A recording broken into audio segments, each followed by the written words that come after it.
Good evening. Welcome to the Overview and Scrutiny Committee of South Staffordshire District Council.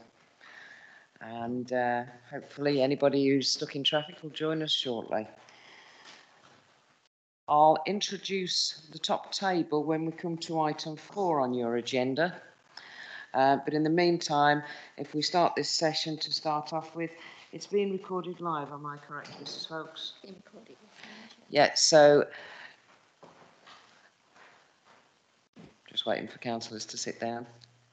Got stuck in traffic. That's okay. No, that's okay. Right. First of all, as I say, let's look at the minutes. And to confirm the minutes of the Overview and Scrutiny meeting held on the 18th of January 2022. Is everybody happy that I sign those minutes? Councillor Cox.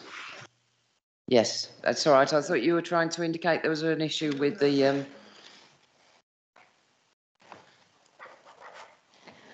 signed, sealed and delivered. Next, we have apologies. Mrs. Folks, if you could read the apologies, please. Sorry, I apologise. We have got back one of our people from before, Carol Bloxham. Welcome back. Would you like to read the apologies for us? Apologies have been received from councillors Benton, Bolton, Bond, Bourke, Kane, M. Davis, Hollis, K. Perry, R. Perry, C. Raven, J. Raven, and William. Thank you, Mrs. Bloxham. Is that Councillor Henry Williams? Thank you. And Bernard Williams, apologies as well, please, Mrs. Bloxham. Right, we go to item 3 on our agenda, and we have any declarations of interest. Oh, I'm looking around the room. I have no hands indicating a declaration of interest. So we'll move on to item 4.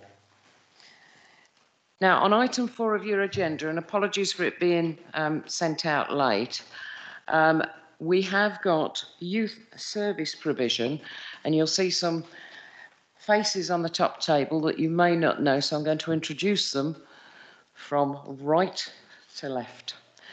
So, right at the end is a lady called Natasha Moody, and she will explain her role within Staffordshire County Council. Sitting next to her is a gentleman by the name of Phil Busey, who also works for Staffordshire County Council, and he will also explain his role. The next person along, some of you may know, and that is, we don't know him, do we? Is Councillor Mark Sutton, who is the Cabinet Member for Children and Young People for Staffordshire County Council. And then myself, and obviously Lorraine. And next to her is a lady by the name of Bix, who is from a organisation called Breathing Space, which we will talk about later. And by the side of her is a lady by the name of Jane Reynolds from Skivvies. So we've got quite a holistic approach this evening to what is quite important to all of us, our youth service provision. So before I ask Councillor Sutton to introduce this session, before we go on to the PowerPoint, can I all ask that you have seen that PowerPoint that we've circulated? So that there's quite a lot of information on there. I think it's quite interesting. What I will ask is when we go to the PowerPoint, the first 3 or 4 slides are about the national picture, which Natasha will talk through. I don't propose that we have questions on the national picture, so questions will be at the end of her PowerPoint section. But then we will go on to the PowerPoint slides from Phil Busey, Jane Reynolds and possibly Bix as well. And during each of those slides, I will invite you at the end of that slide to ask questions. I don't know about you, but I always find that by the time I've seen a slide, 3 slides later, I've probably forgotten the question I was going to ask on the 3 slides previously. So I always think that works better, and this is pertinent to South Staffordshire. Is everybody okay with the running order? Without further ado, I will hand you over to Councillor Mark Sutton, County Councillor Mark Sutton, for his introduction. Thank you, Madam Chairman. Good evening, everybody. The County Council have some responsibilities about youth provision. And as the Chairman explained, to my far right is Natasha Moody. Natasha is one of our Assistant Directors in the Children and Families portfolio, and her responsibility is wellbeing and partnerships. So basically, Natasha and her team commission all the services that aren't delivered internally by the County Council. To my immediate right, Phil Pusey. We'll have to correct a little thing that the Chairman said. Phil doesn't work for the County Council. He actually is the Chief Executive of Skivvies, which is Staffordshire Council of Voluntary Youth Service, same organisation that Jane works for. So I don't intend to rabbit on too long. So Natasha will talk us through the national context and a little bit how that applies to what happens in Staffordshire, with an emphasis where we can on South Staffordshire. And then following on from that, Phil and Jane will talk about what Skivvies have been doing around South Staffordshire and that context. So if I could hand over to Natasha. Thank you, Mark, and good evening, everybody. So I shall just canter through, if I can, the national context so that you've got a bit of information about why we do some of the things that we do. So this first slide outlines what the County Council's statutory responsibility is. So there are a number of statutory duties that we've got. One is to secure reasonable leisure time facilities for children and young people. One is to make sure that they have access to education and leisure time activities, and also to make sure that we publish a local offer. Those statutory duties aren't dissimilar to a lot of other statutory duties that we have in relation to children and young people. And the main way we discharge the securing reasonable provision is through our relationship with Skivvies. So Skivvies is an organisation that's existed for a long, long time, 40th year this year, isn't it?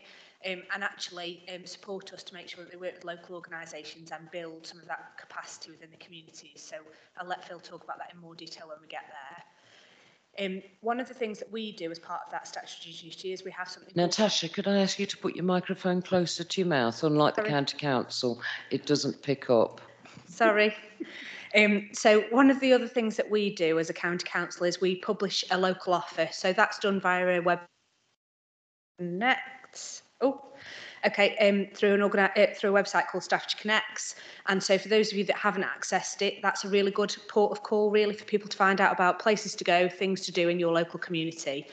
And so children, young people, families, professionals can all use that website and are free to kind of go on there, search for youth activities, and it'll bring up a wealth of activities that are available across the county. And you can do that by postcode, so you can find activities that are within a reasonable distance from your family home. So that's quite a good port of call, I think, for you all, I think, in terms of understanding what's going on in your local patch. The final point is around involving young people in decision making. And again, there's a range of different ways we do this. But primarily, again, we do that through Staffordshire Council for Voluntary Youth Services. So there are a range of different ways we involve young people in decision making. Phil will talk about some of them, I'm sure. But there are a range of children who actually need some extra help and support. So some of those children who are in our care, for example, we might do some of that engagement in the decision making through our Children in Care Council and Children's Voices. So there are a range of different ways we kind of bring that together. But another group that Phil kind of looks after for us really is the Children's Voices group, which tries to bring all of those different parts together. So there's been a lot going on in terms of youth over the last 18 months, really. And I'm just going to talk to you briefly about the National Youth Review. So there's been a lot of conversation about young people for a long time. COVID undoubtedly stalled some of that, but we've now got to a point where actually we've got some clear direction really in terms of what the government is trying to achieve. And again, some of the bullets in that slide just kind of articulate some of those things for you in terms of the spending review and the announcements that have been made. Quite a lot of people will have known that National Citizenship Service has been delivered for a long time, easy for some to say, but actually there is a renewed commitment to that programme of work. There's also a renewed commitment to the Duke of Edinburgh scheme, which we've delivered in Staffordshire for a long time, and I'm proud to say that we've supported a lot of secondary schools with the delivery of that programme, as well as voluntary sector organisations. And also there's a commitment there to uniform groups. So I shan't kind of focus on that for too much longer. I suppose the one thing I did want to say on the next slide, if I can, is that actually one of the key things around the youth review is there's been a lot of discussion around actually you can invest in lots of things, but actually the primary thing is around the workforce. So unless you've got, you know, people to go to and talk to quite often as a young person, you'll find it more difficult. And so the best way in which we can support young people is actually to invest in the people who work with them. And so that slide just gives you some information really there about the kind of support that we'll put into place. I think it's fair to say for most young people who've, you know, kind of gone through the teenage years, actually a trusted person to talk to, somebody that you can rely upon, somebody that you can, you know, engage with is really, really important. And so we shouldn't underestimate, I think, the investment in the youth sector itself and making sure that the workforce are kind of skilled and equipped to work with the young people themselves. And again, some of the support that we've got in place in Staffordshire, which I think is really pertinent to this slide, is that actually skivvies also do some support for the sector in terms of making sure that they've got enhanced kind of workforce skills to be able to work with some of the young people as well. So we're actually in a really strong position, I think, in Staffordshire in terms of already having that support and resource in place. But hopefully that just gives you an idea of the national context. And what I shall do is hand over to Phil, who'll talk to you a bit more about how we discharge some of those duties locally in South Staffs. Before we go on to Phil and the local context, is there any questions for Natasha in relation to the national context? There is one question from myself. It would probably be covered by the local context, but certainly mental health services for youth. It's obviously a big concern at this moment in time, especially with the pandemic and a lot of the commentaries on the news. Could you just give me a bit of a broad brushstroke of what's happening nationally before we go to the local picture? You're right, there is an awful lot going on in relation to children and young people's mental health, and that's something that the team do a lot of work on.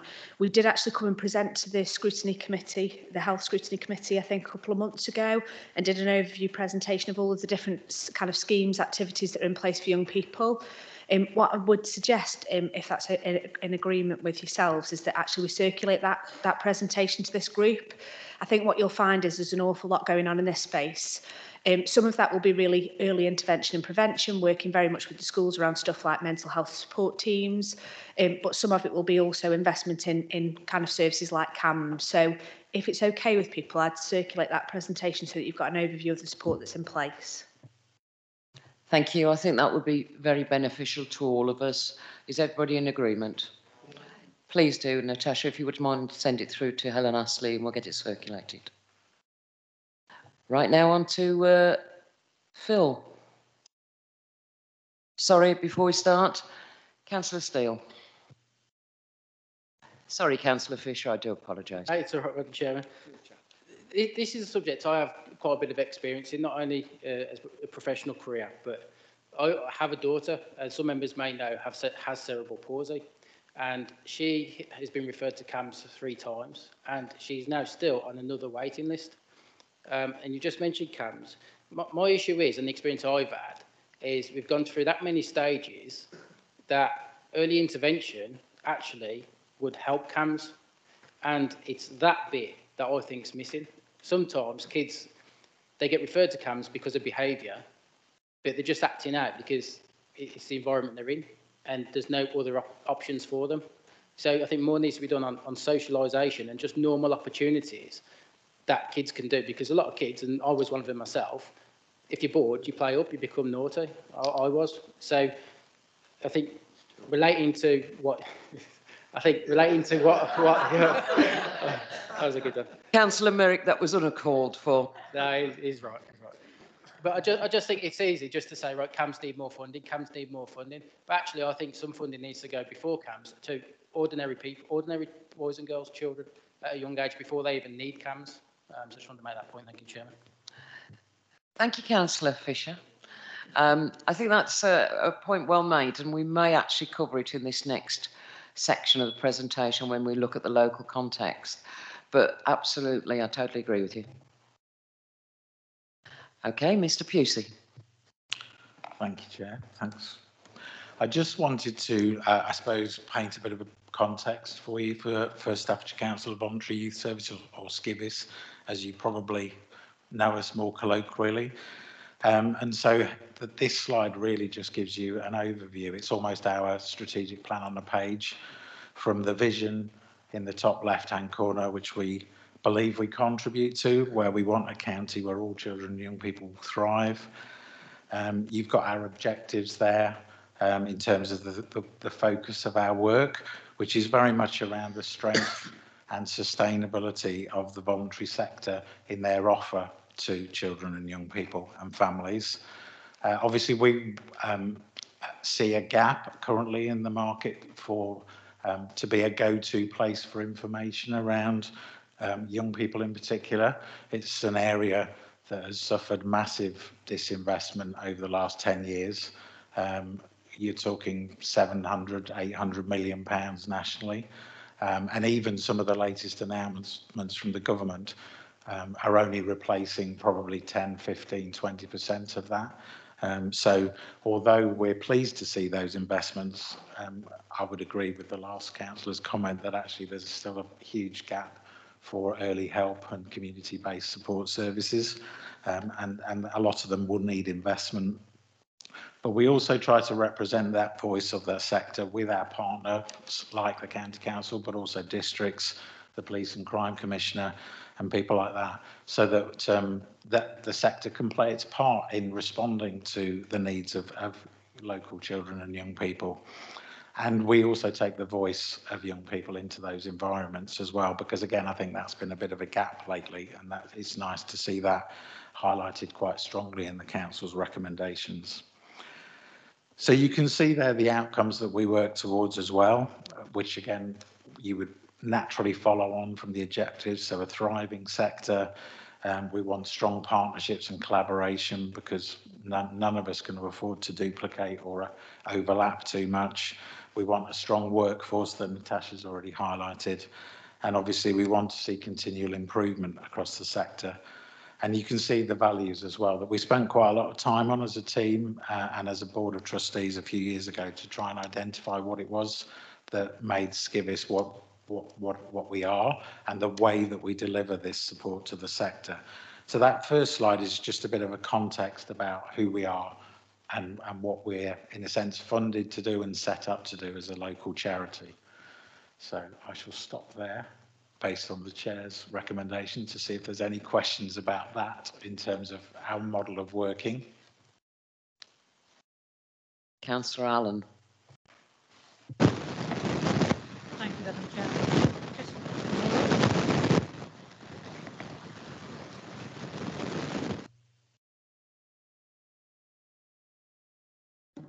Thank you, Madam Chairman. I just want to speak very warmly. I should have declared an interest as the treasurer of Purton Youth Club. I want to speak very warmly about the help that SCIVIS has given to us, and to heartily recommend them for all the assistance they've given over the years to us. We haven't been able to run our youth club at all during the COVID time, unfortunately for us. This is a limitation on our building. We can't socially distance the children, and they were being taught in bubbles, so we felt very much that we couldn't continue. The assistance they've given has been extremely broad, but I just want to speak very well to their values. Jane's been exceptional in her support for us. She's in contact with me and badgering me when I forget to phone her back. And she is regular in sending out information and grant-making opportunities. We have had tremendous support from them with our policies and setting up the youth club in the first place, in application for grants, and in just general feeling that someone's watching your back.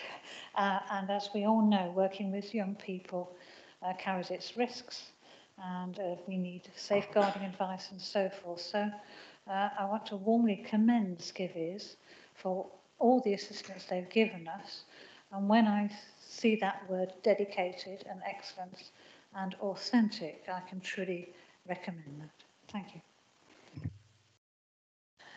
Thank you, Councillor Allen. I actually second your comments I don't run Purton Youth Club or any youth club, but I must admit I have on occasion sought advice and been given good and solid advice, so you're quite correct. I will also note your non-pecuniary disclosable interest. Councillor Ford. I'm the Machiavellian voice here. Before I retired, I was educational psychologist and head of a school for mother-adjusted children. In fact, I was responsible for setting up the first schools for mother-adjusted children in England, and also for some of the medical clinics that were done, like the Lady Tom Clinic in Bolton. Now, I am sorry to say that I am not here to load you with praise. I can only hope that things have improved, because I have a lot of sympathy with Councillor Fisher. As a psychologist, it was very annoying in junior school, primary schools, infant schools, to try and get the assessment of children done. They were just about assessed when they went on to the next stage of their education, and it all started all over again. And so the time passed, and parents were in despair of ever getting the attention they really needed. As the child went through primary school, the assessment was nearly complete when they went off to secondary school. When they got there, they didn't go with all the things, all the information with them. It all started again. Councillor Ford, what's your question, sweet? Well, I was just hoping that there is a better system now. And there is the second thing that I want to say. Now I am interested in children who leave care. And in our church, we go to a lot of trouble to assemble packages for children who are leaving care and setting up for themselves. And there doesn't seem to be an awful lot of, not many avenues that they can go to for the help. And I would just like to know that things are improving and that these avenues are going to be available to the children that require them. Right? Thank you. Thank you, Councillor Ford. Would you turn your mic? Thank you. I will speak about care leavers shortly, but I think County Councillor Sutton will speak and answer to your first part of your question. I think that the points you raise refer to what we now term educational, health and care plans, which is a responsibility of the county council through what we do for special education needs and disabilities. But I would say it's not part of the youth strategy. It's a whole different sort of question. And unfortunately, I don't think we're in a position tonight to be able to go through that, other than to say that we've seen a dramatic increase of the requests for educational and healthcare plans. And I think we are now doing well in excess of 6,500 plans. And I think it's something like a 20% increase we've had. And if I may, Madam Chairman, I will just talk on the second point. Care leavers is very much part of my portfolio. I chair the County Council's corporate parenting panel. All county councillors, all council employees are actually corporate parents. I do take on board what you say about care leavers, and actually I was in the Staffordshire Children's Services office today talking to the children in care and one of the children in care and care leavers team about very much what you've just said, and it's very much on my agenda, but tonight is probably not the appropriate time to talk about it in this presentation. And again, as indicated by County Councillor Sutton, I am the corporate parent representative on the corporate parenting panel for South Staffordshire. I also happen to be the South Staffordshire Care Leavers champion, and I have done quite considerable work getting a policy together for South Staffordshire that links into the National Care Leavers policy. We do have quite a lot of support. I'd love more support, and that's something that we can talk about separately, but tonight is about youth service provision, but it is really an excellent question, and thank you for it. I'd be interested to hear what you can offer and how we can help, because there are many people who would be prepared to help if they knew what to do and where to go. Thank you, Councillor Ford. Councillor Fisher. Thank you, Chairman. This is actually a question I was going to ask further on in the presentation, but this actually seems more appropriate time to do it. And that is looking at those objectives, the 3 objectives, and the middle one regarding to being an organisation, go-to organisation for local youth service. Now, that's easy to achieve in urban centres, but for remote villages, that's where I am, a local youth service is very much more difficult. And my frustration is how I can't see anything up there recognising that South Staffordshire is a rurally distributed region. There's nothing on there.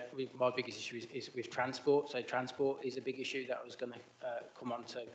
And I just think, is anything regarding, we talk about accessibility, not just in, protected characteristics and services being accessible, but actually accessible that parents can get children there from remote areas. People can't afford cars, especially low-income, high-risk families.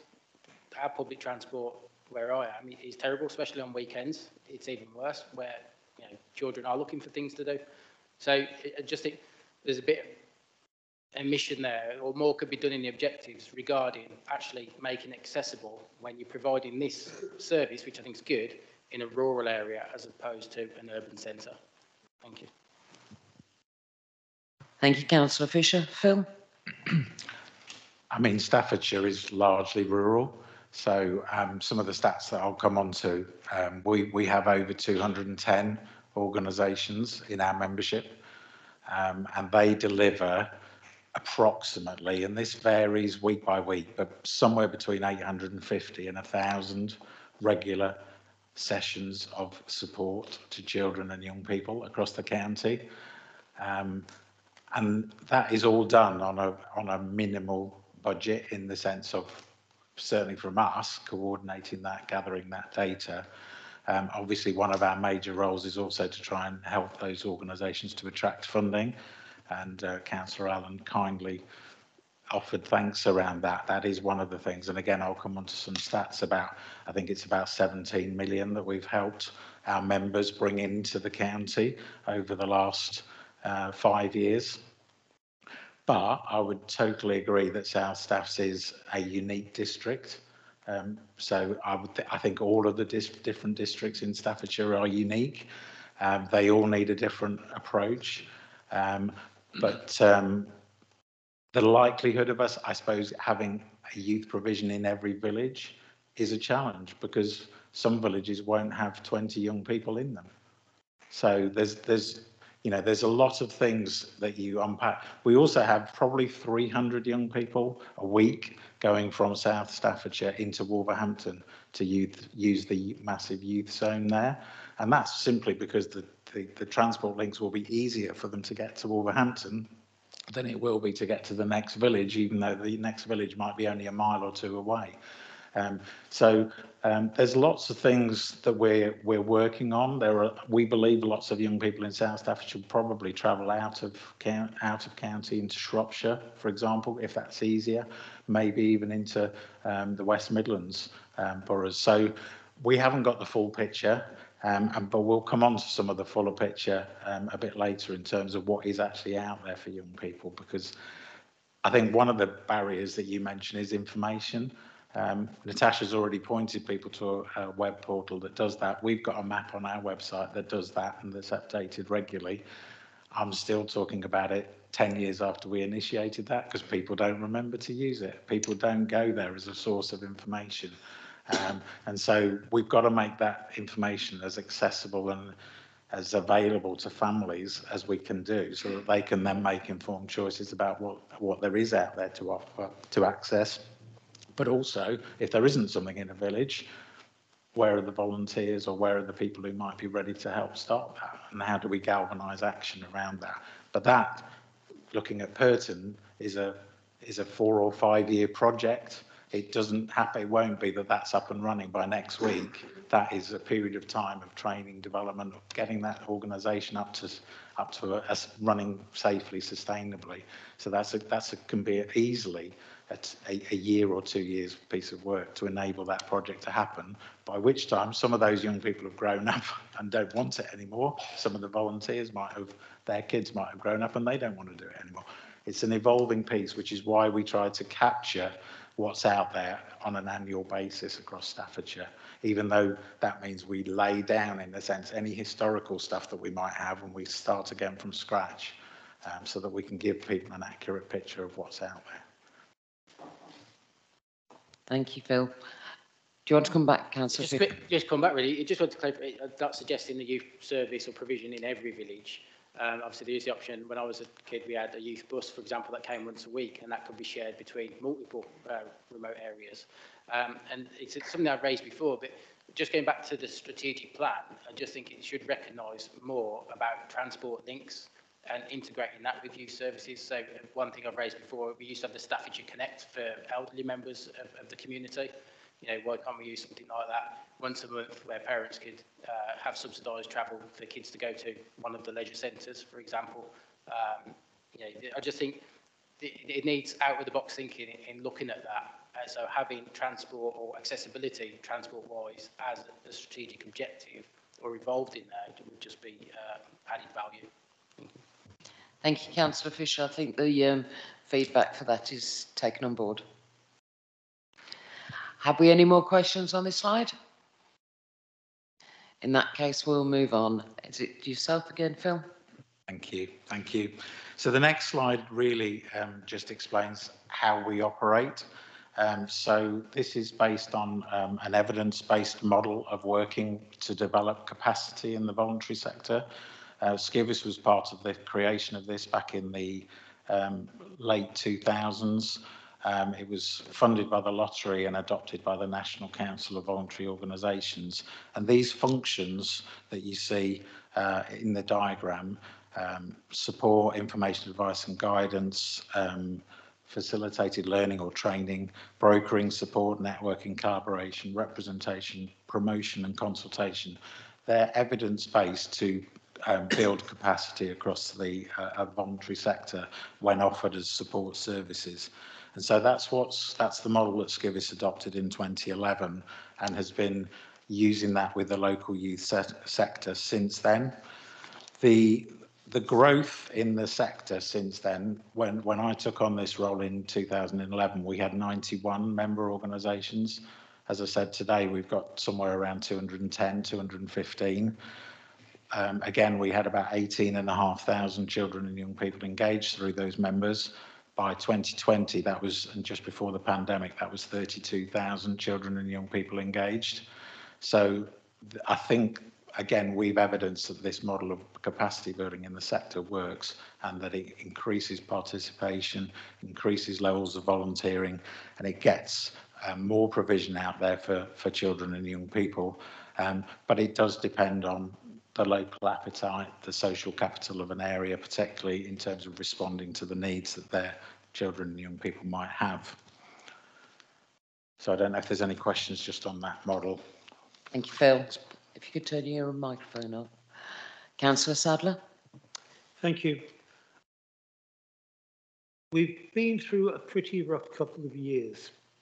I suspect a lot of these organisations have been, as we've heard from Pert, more or less in hibernation, if not actually moribund. Are we finding it difficult to get them back into operation? How are we supporting those that have been in that kind of suspended animation to wake up again?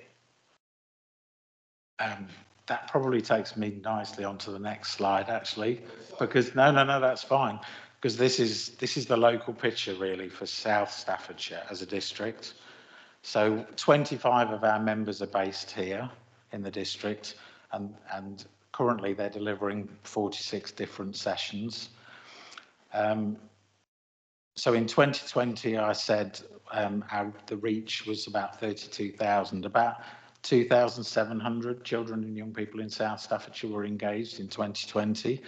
That dropped to, as the figure that's on the slide, so 1,474 during 2021, largely due to the pandemic, but also due to the fact that some organisations' boundaries don't match Staffordshire's geographical boundaries. So, for an example, West Mercia Guides, who do cover some areas of South Staffordshire, are not part of Staffordshire guiding, and West Mercia decided that they weren't going to be part of Skivvis.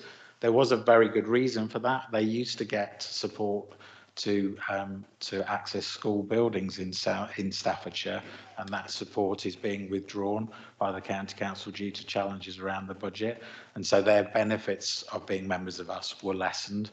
So we've lost West Mercia Guides, which we think is probably about 600 or 700 young people that would be engaged in that across the district. And then, as I mentioned earlier, we've got about 300 going into Wolverhampton. In terms of organisationally, a lot of organisations went into hibernation, as we've mentioned, Purton. Some went into hybrid working, so they used new digital means to engage young people, and that 1,474 were children and young people who were engaged, and largely that would have been through digital use of youth clubs. It would also have been support packages that I think Councillor Ford mentioned as well, that kind of idea where if a family is struggling, then somebody will take an activity pack in, or a mental health wellbeing pack in. So a lot of that support adapted and evolved during that period.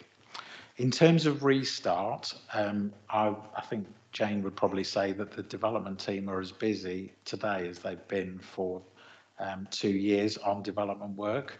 I think a few key things that are happening: participation of young people in open youth clubs and youth groups is recovering very, very quickly. I think some young people didn't enjoy the digital aspect of it, partly because they were doing their education digitally as well, and they just got a bit of digital burnout, as probably many of us did have as well. So participation is bouncing back quickly, and as I mentioned, we're just starting the process of redoing the census for 2022, so we will have a much better idea of how quickly that's bouncing back in the next couple of months. Volunteering, however, is not bouncing back as quickly.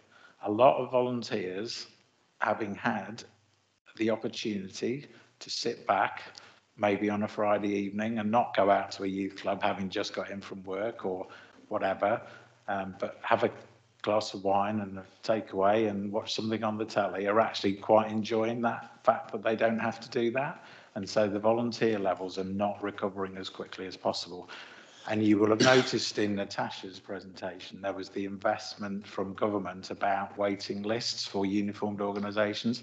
And part of that is that uniformed organisations have been hit quite significantly in terms of their volunteering levels. That's an opportunity for them to think a bit differently. Maybe they've had a certain way of, a certain expectation of their volunteers to be a certain, to be committed, to be weekly, to be all of these kinds of things. Maybe they need to evolve some of that and have some occasional helpers or people helping once a month on a more of a rota, all kinds of things. So there's lots of creative thinking and innovation around volunteering that groups are doing. But hopefully that begins to answer some of your question. The participation, we think, is bouncing back quickly, but volunteering isn't. I think the other side of it is the sector as a whole is much more fragile than it was 2 years ago.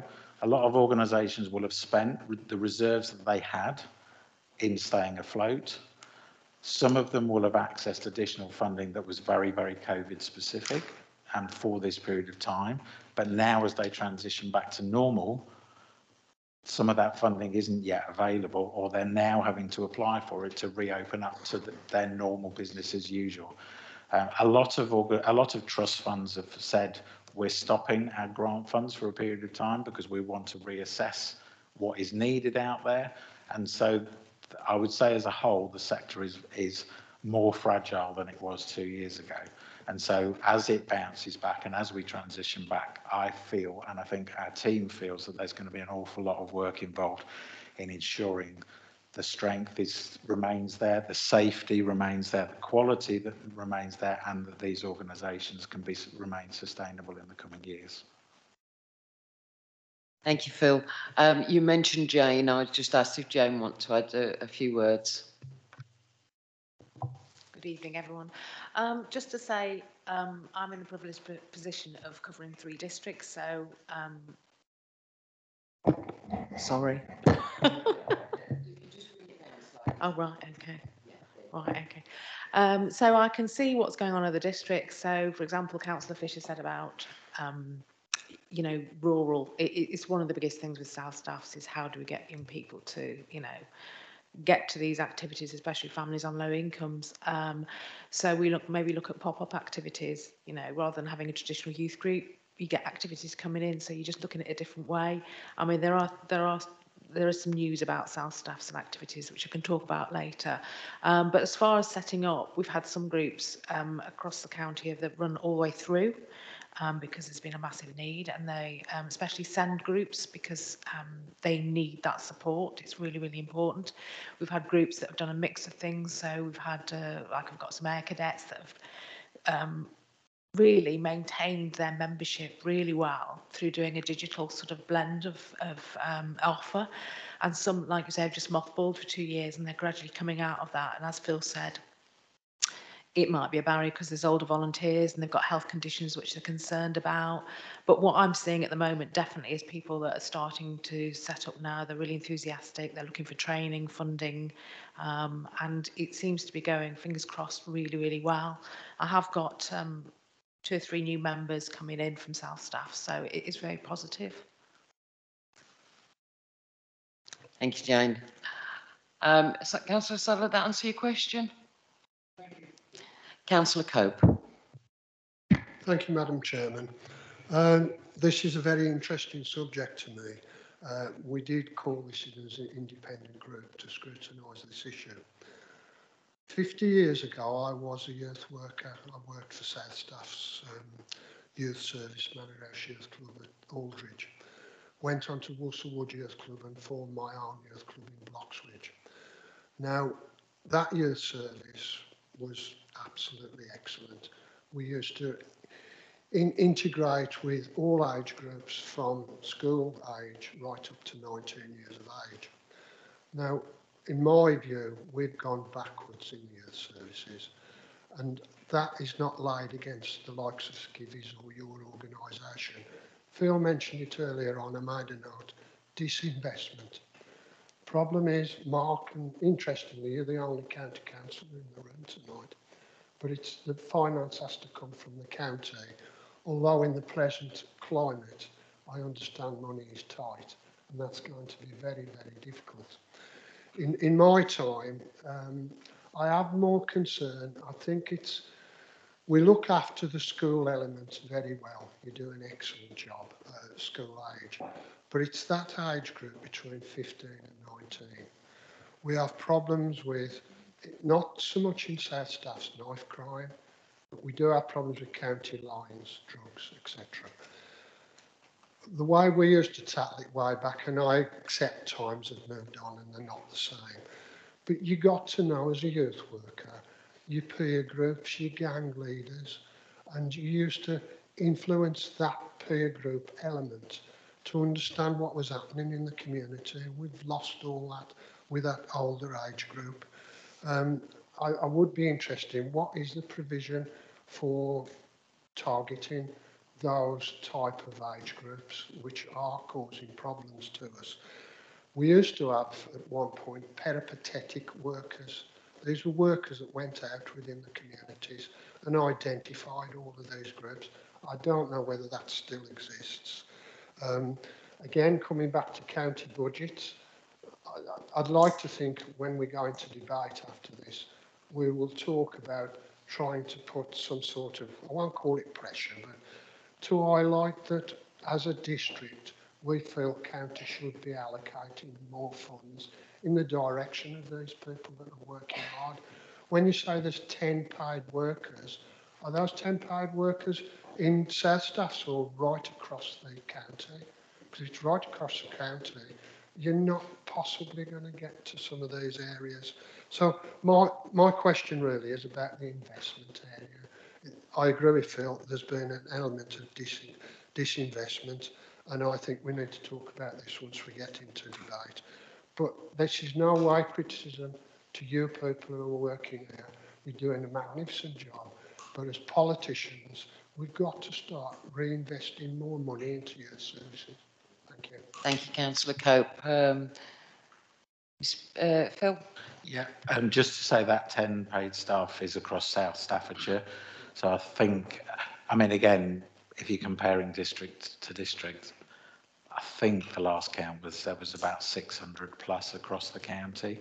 And again, a lot of those will be part-time, sessional, a bit like you were talking about the part-time workers that made up a lot of the old youth services. Some will be full-time in organisations who have the capacity to employ full-time workers. But you know, when you think about 10 across a district out of 600 across the county, it's a small percentage. And I do think that our coverage of South Staffordshire as a district it's one of the lower areas, and that's partly demographics in terms of the numbers of young people that live here, but it's the rurality as well that we've mentioned. It's transport, it's access, it's all a lot of things. Yeah, I'm not going to disagree with you on the disinvestment. We do what we can. I suppose encouragingly, and maybe this is where the national picture came in, is that, I mean, the funding that was announced off the back of the youth review was originally announced in September 2019. So it's taken 2.5 years to get the detail of what that is about. For me, there's still too much around capital funding. We don't need buildings, we need youth workers, we need youth programmes. But locally, one of the things that we did a couple of years ago was we wrote a report called The Future of Youth Provision, where we talked to a number of young people, we talked to youth organisations around the county to look at what the future was. And when we delivered that report to partners, including the county council, I was encouraged that the county provoked a conversation at one of the partnership groups to initiate a support for young people steering group. That's the first young people focused steering group, generic young people's support steering group that we've had in the county for probably 7 years, 6 or 7 years. So for me, there is glimmers of hope. There is an allocation of a budget. It's not a lot. There are other things that we'll come on to talk about towards the end of the presentation around money for holiday activities and programmes and things like that. And what we're trying to do in that support group is to be as clever as we can with the investment that we can pull together to make sure that we can provide a good universal offer, particularly during holidays, but also a really good build up some kind of strong pilot programs that we can use as early intervention programs, but also maybe highlighting your point around 15 to 19-year-old lads in particular. They're one of the biggest cohorts going into the care system at the council and potentially costing a lot more money at that end. And so the idea is to create some ceilings there that we can actually nudge people back down into more regular and ongoing community-based provision and keep them out of the statutory system, which is, after all, what we want, but also what they want and their families want, really, I think, in terms of a good outcome. So, yeah, hopefully that gives a little bit of context, and you might get some more information on some of those programmes in a bit. Shall I keep going? In terms of, I just thought it was worth noting that that's the Skivis data. So the data for those groups are within our membership, and we work with them around a set of minimum standards. We work with them around safety, sustainability, etc. But that isn't by any means the whole offer that's out there. And so beyond our membership, there's this other thing. And literally, Jane, bless her heart, did a couple of days' work of desktop research to say, I just said to her, find out what else is out there, because we know there is other stuff out there. So go and find it. And this was the result, was that in each of the areas that South Staffs is divvied up into, you've got additional activities. Is that bounds for? Yeah, there we go. So you've got 15 additional activities that we know of in Penkridge, and this was literally a quick thing. So this could be done much more thoroughly to find other stuff. Sports, arts, culture, faith, after school clubs, etc. Again, in Brood and Coven, 9, Chesley and Hope, Great Worley, 14, Codsall and Burton, 18 additional, Kimber and Wombourne, 27 additional. So there are things that are out there that are run by maybe private sector organisations, they might be run by schools as after school clubs, they might be run by churches and things like that that aren't currently in Skivvis. Sometimes groups find that meeting the minimum standards that we would set them and aspire them to do is too much for them, because some of them are volunteer run and led, and so it's almost like too much of a challenge. But it's important to note that there is a lot more out there than just what is in our membership as well. Thank you, Phil. Councillor Steele. Thank you, Madam Chairman. I actually, like Councillor Allen, I need to declare a non-pecuniary interest. I am a trustee of First Essington Scouts and Guides, and I'm going to mention them, you see, so in a moment. So I declare that interest now. In the introduction under the national context, sorry, yeah, there was secure for qualifying young people. Surely all young people qualify for youth provision. I didn't quite understand what that really meant, but perhaps someone can explain a bit more. And also, there's the eliminating the waiting lists of non-military uniformed youth groups. I've been a trustee for quite a while of Essington, First Essington.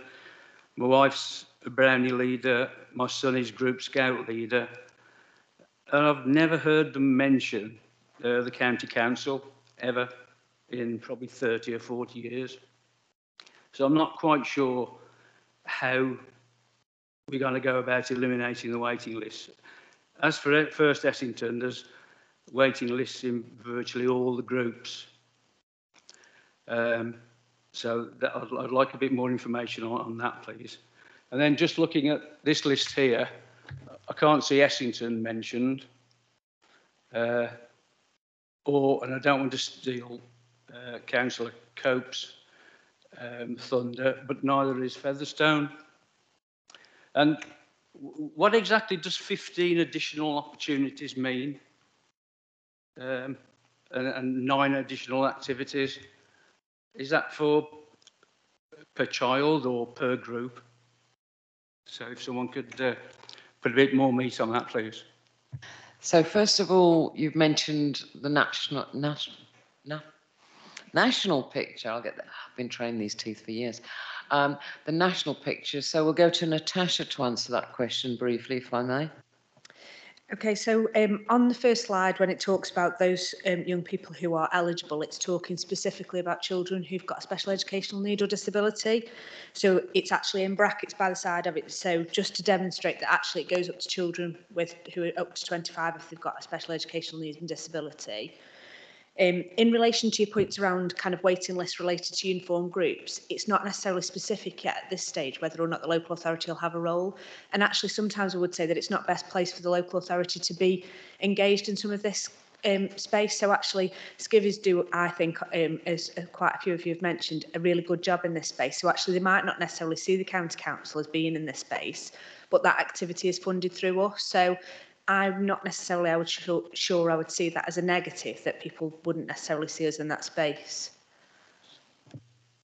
And Phil for the rest of the question. The rest of them. So those would be sessions that would be available in those areas. The reason I divided it up into those 5 areas is that, forgive me, South Staff's divided it up itself into localities, thank you. So they're the localities. So if you're thinking Featherstone or you're thinking whatever the other one was, Essington, it's whichever one of the localities it fits into. Again, this was a piece of, we did this piece of work in 2014 when I think Skivvies had about 800 local delivery sessions across the county. And we've, over a 3-week period, we found 2,500 activities that were available and accessible to young people. And I suppose that's because we don't support the private sector. So some of those will be personal businesses running drama groups or dance clubs or karate clubs or all kinds of things. There's still activities, positive activities for young people where they can build a trusted relationship with an adult that's going to be that first port of call to help them and support them if and when something goes wrong, but equally just to help them to enjoy and grow as a person in their personal social development. So that's what those sessions are. I'm not sure if I've answered all of the questions. I probably haven't. But Councillor Steele? If I could just come back to Natasha, you didn't actually say why all children don't qualify for youth provision, not just children with special needs. All children do, but on the local offer, the bit that you referenced, that was specifically around children with special educational needs. So all children qualify for the offer, but on the bit that you mentioned, that relates specifically to children with special educational needs. County Councillor Sutton. So just to expand a little bit on what Natasha's just said, as part of what we do around special education needs and disabilities, ourselves, the County Council with education, care and the health service, we have to produce a local offer, and that is the provision through that local offer. That's not about the whole of youth provision. And I just want to push back a little bit on the point Councillor Steele made around the Scouts and not hearing from the County Council. Certainly the Scout group in Brood, the Scout hut there, part of the youth centre, they were able to acquire that at a very discounted rate so that it stayed as a community provision, which, you know, at the end of the day, the County Council did not have to do, but we felt that it was really appropriate to allow that as part of a community offer. Thank you. Councillor Sadler. Thank you. These additional activities run by outside groups, who is responsible for monitoring their safeguarding?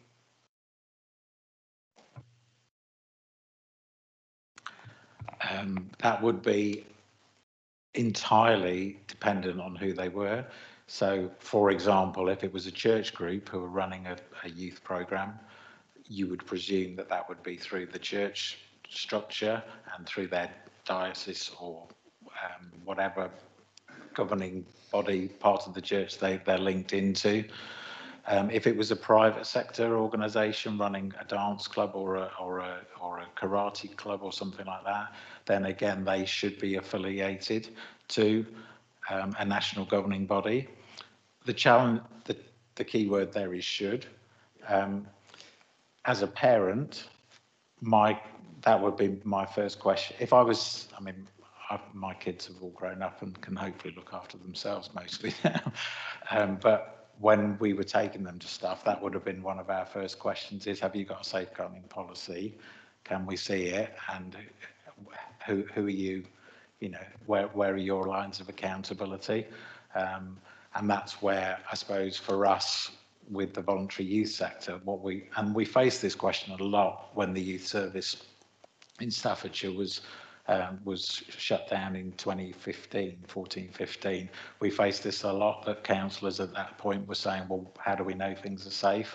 And we were able to say, well, this is the minimum standards that we set to be in our full membership. We'll support groups to get there if they're not there. So it's not if you haven't got this, you're out. It's we'll support you to get all of this. But if you want to be in our membership, this is what you need to be able to evidence, because this is the absolute minimum from our perspective in terms of ensuring that what you do and the way that you do this and deliver your support to young people is safe. So, but for other people, yeah, they can avoid it if they choose to, and that's where there's a lot of onus on parents to say, is this stuff safe? Natasha. The other thing we do to support parents is on the website, Staffordshire County Council website, you can get information about questions that you might be wanting to ask an organisation when you go out and visit. So we do provide that information, advice and guidance to parents so that they are in a position to be able to ask the right questions when they do go out and see places. Thank you. Councillor Arnon. Thank you, Madam Chairman. Just as a matter of information, I think as Parish Council we have a public building. When we're setting up our hire arrangements, if it's a children's group, there is a section that asks about safeguarding policy and safeguarding person.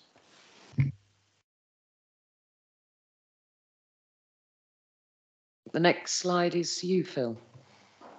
Thank you. Well, hopefully just a little bit of me, and then maybe you'll get a different voice, which I'm sure will be very welcome. So this, we in the way that we support our member organisations, we use something called an outcomes star, which you may well be very familiar with. So this is almost like a health check on an organisation to say where are they at in 8 different areas of their organisational life. So that's all, anything from managing their resources to the number of people they've got, through to policies, procedures, their strategy, their planning for the future, all of those kinds of things, their level of income. The idea behind that is that we try to prevent groups going into crisis mode, that we try to support them ahead of time, so we spot potential issues that are coming. So maybe a key volunteer is retiring in 6 months' time. Okay, don't wait for that to happen. Let's start planning together and support each other now. Or, oh, our lottery funding's running out in December. Okay, let's start looking at it now so that you don't hit a cliff edge and fall over it. And this is basically, I hope Vic doesn't mind, but this is the health check that we did on Vic, who came into our membership just less than a year ago. So we've provided various support to them over the last 12 months, a lot of information, advice and guidance. They were keen to deliver the holiday activities and food programme during the summer. And their application was highly commended by the people that marked it at the County Council. The one thing that they couldn't do was provide safeguarding compliance, because they didn't have anybody in the organisation who had what's called a level 4 designated safeguarding lead qualification. And so just through a phone call with Beck, she rang me and said, would I be prepared to cover them with that? And I said, yeah, if that means you can do this and you can deliver this, then I will be your safeguarding contact for that fortnight. And so just little things like that enable them to get up to speed. And now they've got all that in place themselves, and they're ready to deliver in Easter as part of their holiday activity and food programme coming up in the next few weeks. So, we've only known them a year. Vic's going to talk much more eloquently about who they are and what they do, and the offer that they have for local children and young people. Thank you, Phil. I'm going to go over to Bex. Hello. Firstly, I apologise because I feel extremely underdressed, but I didn't realise it was going to be this formal. It's quite overwhelming. I've come straight from work, so I haven't got any slides either, but I'm just going to speak from the heart, and that's it, and you can ask me whatever you'd like afterwards. So I think it's probably best I start with a bit of a timeline, I guess. So I'm a counsellor, but like a therapeutic counsellor, not like you guys. And I worked for an organisation. I've always predominantly worked within Sandwell. So Staffordshire's a whole new, system for me, and different procedures and what have you. And I'd been working for an organisation doing one-to-one therapy, predominantly with young people who were under the youth offending service and looked after children. So they were my main cohort, and got to a point where it was just becoming really apparent that the young people that we were working with weren't getting the support they needed. So they'd got an awful lot of trauma in their background, and they were kind of trying to squeeze them into a behavioural model almost, and it wasn't meeting the needs that these young people had got, and obviously subsequently the behaviour just escalated. So myself and a colleague that worked with me at the time branched away from the organisation we're with and set up as a community interest company so that we could offer alternative therapeutic interventions. So we work across Staffordshire and the Black Country, but I'll be honest, the majority of our referrals come from the Black Country. So the looked after team in Dudley is one of our main referrers. So we registered as a CIC and were incorporated by Companies House in January 2020, and then COVID hit the following month. So we were, well, our plan had to very rapidly change because we wouldn't have survived otherwise. So it was a matter of doing an awful lot of bid writing to try and get, obviously there was a lot of financial support put into COVID. But rather, it's quite interesting to hear about how many young people had kind of been engaged through digital means and whereas we were very much, I suppose, forward facing because we were fortunate enough to secure funding through, it was Sports England with Tackling Inequalities Fund. That was Black Country funding, and to deliver, because when the key workers' children couldn't go to school because they closed the schools over the summer holidays, there was no provision for those children and the vulnerable children.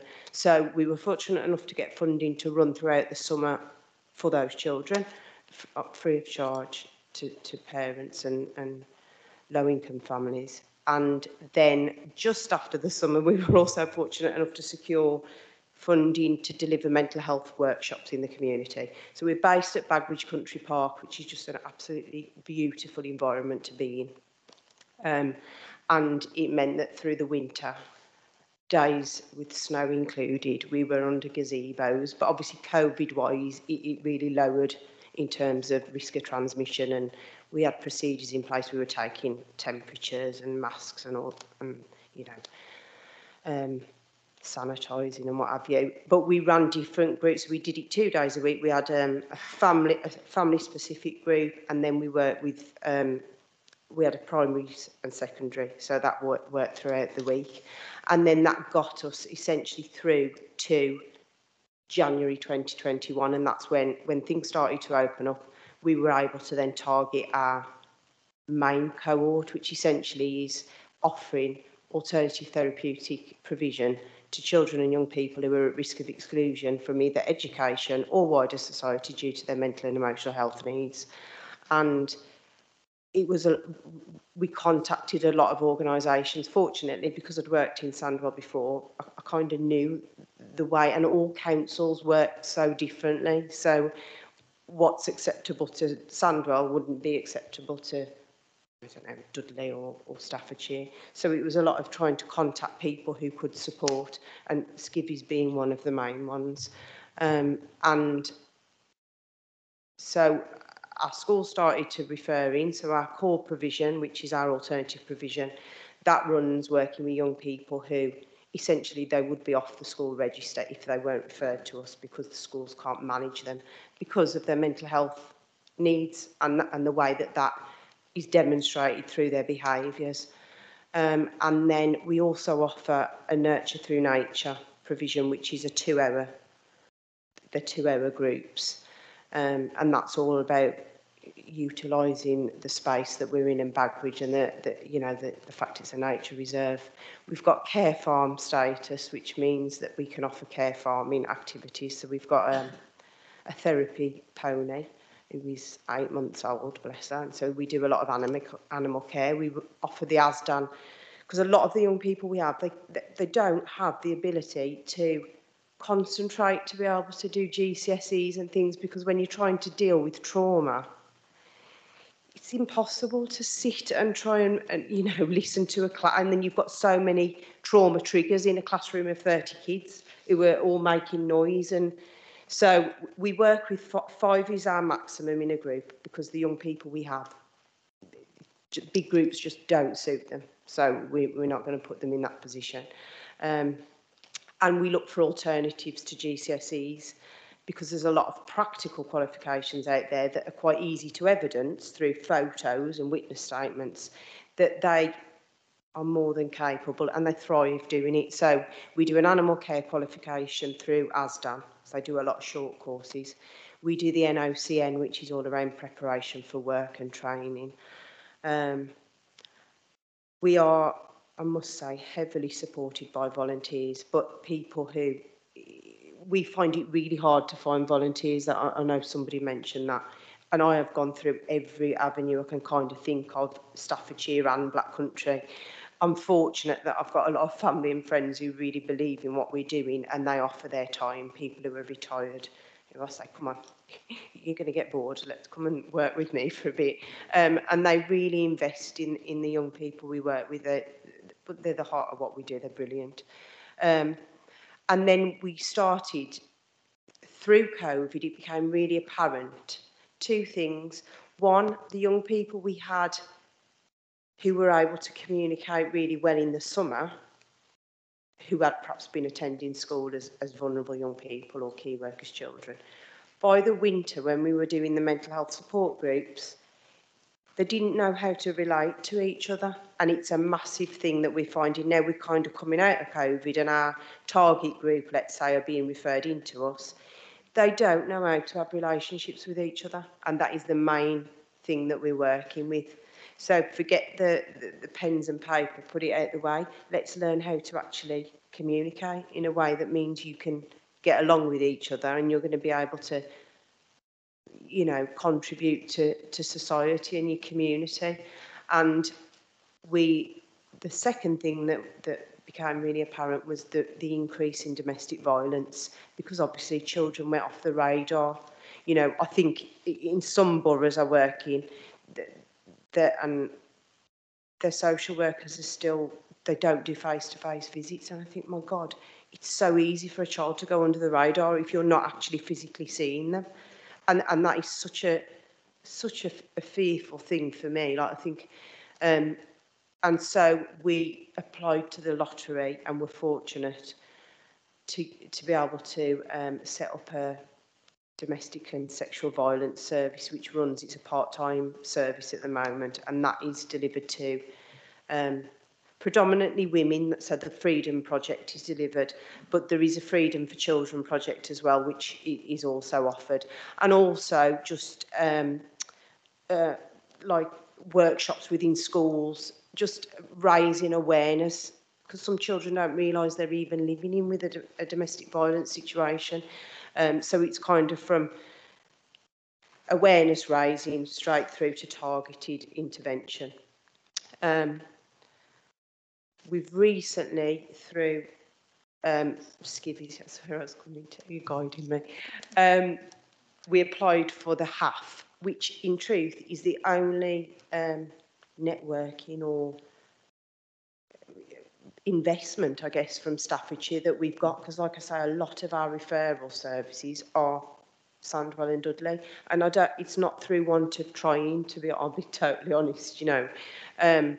So we applied with the support of Skivvies to the Holiday Activity and Food Fund for summer last year, and were fortunate enough to secure that contract, which was fabulous. We ran at that point from St Bart's because we hadn't got a base on Bagridge Country Park, and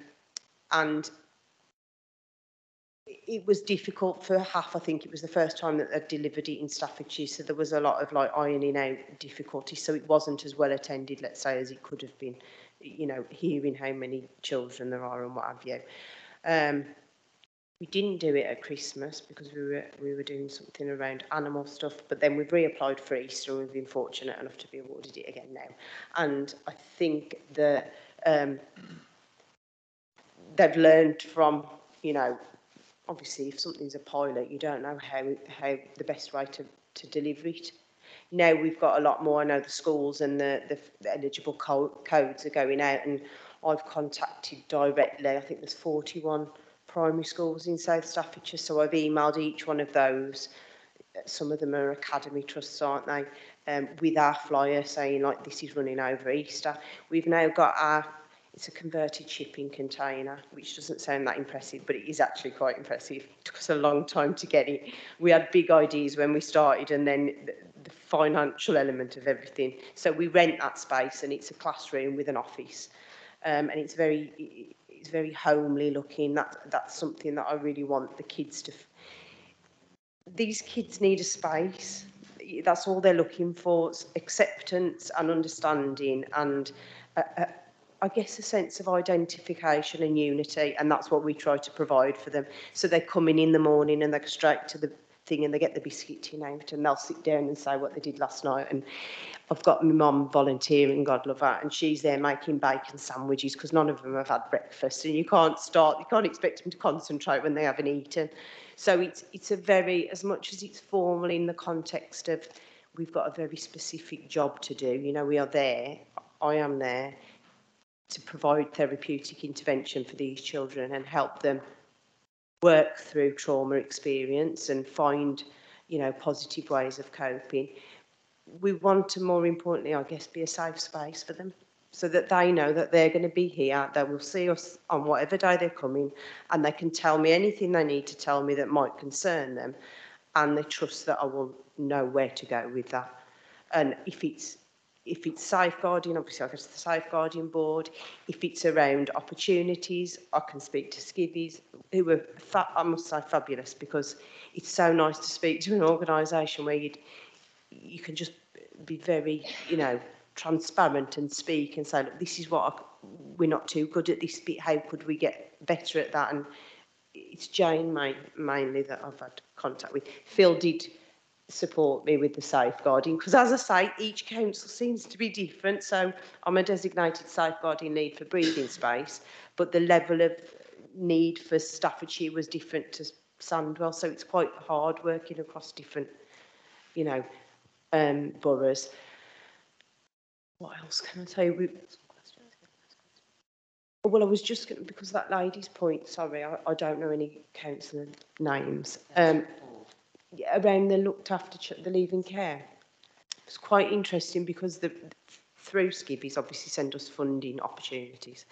And one of them was Captain Tom, the fund, the NHS fund. And I think I spoke to yourself, and I spoke to our locality officer, and I said, do you think that, you know, the idea that we'd got, because obviously I work with a lot of looked after children, and I know there's a lot of services and support because they're kind of being watched. So, you know, and there's some fabulous carers there that support them. And I can't say for Staffordshire because I haven't worked with the leaving care young people in Staffordshire, but I know in Sandwell and other boroughs I've worked in, it's so sad because they're supported and then they hit a certain age. And I've gone and done, you know, counselling sessions with young people who are 17 and living in a flat. And I've gone in and, oh my God, like how on earth are they meant to be able to contribute to society when they've got no heating, or they've got no food in the cupboard, or they don't know how to wash their clothes? You know, so many factors. So we put in, we haven't had an outcome yet because I think it's gone to panel, but I know we were included in the offer that's gone to the panel of deciders for South Staffs. An offshoot of our Nurture Through Nature, so a lot of outdoors and animal activities, specifically for leaving care young people, but also trying to bring in some of the older age group who have obviously isolated and quite fearful of going back into group settings in the community. And again, like I said, Bagwidge is fabulous because it's an outdoor space, but it's quite safe and contained. And bringing the two of them together, so offering obviously specific support interventions to the two different groups, but there's an element of almost, I heard it somewhere else called a grand mentor rather than a grandmother or a grandparent, and you know, you bring the two age groups together because they've got such valuable things to offer. You know, like I watch the young people that I work with, and obviously I'm like the manager, so in some ways they're a bit like, she's going to lay down the law. But then the older volunteers we've got, well, they call them nanny nanny, whatever the name is, you know, and it's a bit of a joke, but they totally, because they don't have that, they don't have family connections, so they don't have grandparents that they can, so that they project that within the group. Bex, I think you are a fantastic speaker, and I think everybody will be fascinated. I know you can talk. I'm just minded of the time as well. No, I asked specifically that we had a case study around a group that's working in this area, and I think all of us have seen the passion and commitment that you are demonstrating for this project, and I will applaud you and say thank you for your presentation. It's really put some meat on the bones for me, and I think probably everybody in this room, about the work that Skivvies is supporting. In relation to the care leavers in South Staffordshire, we don't have that many, and they are looked after until they're 21 by personal advisors. But that's a conversation we can talk about separately. But certainly, going back to your presentation, thank you so much. I want to ask if there are any questions.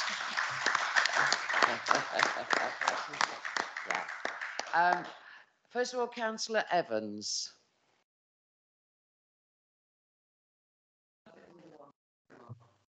Okay.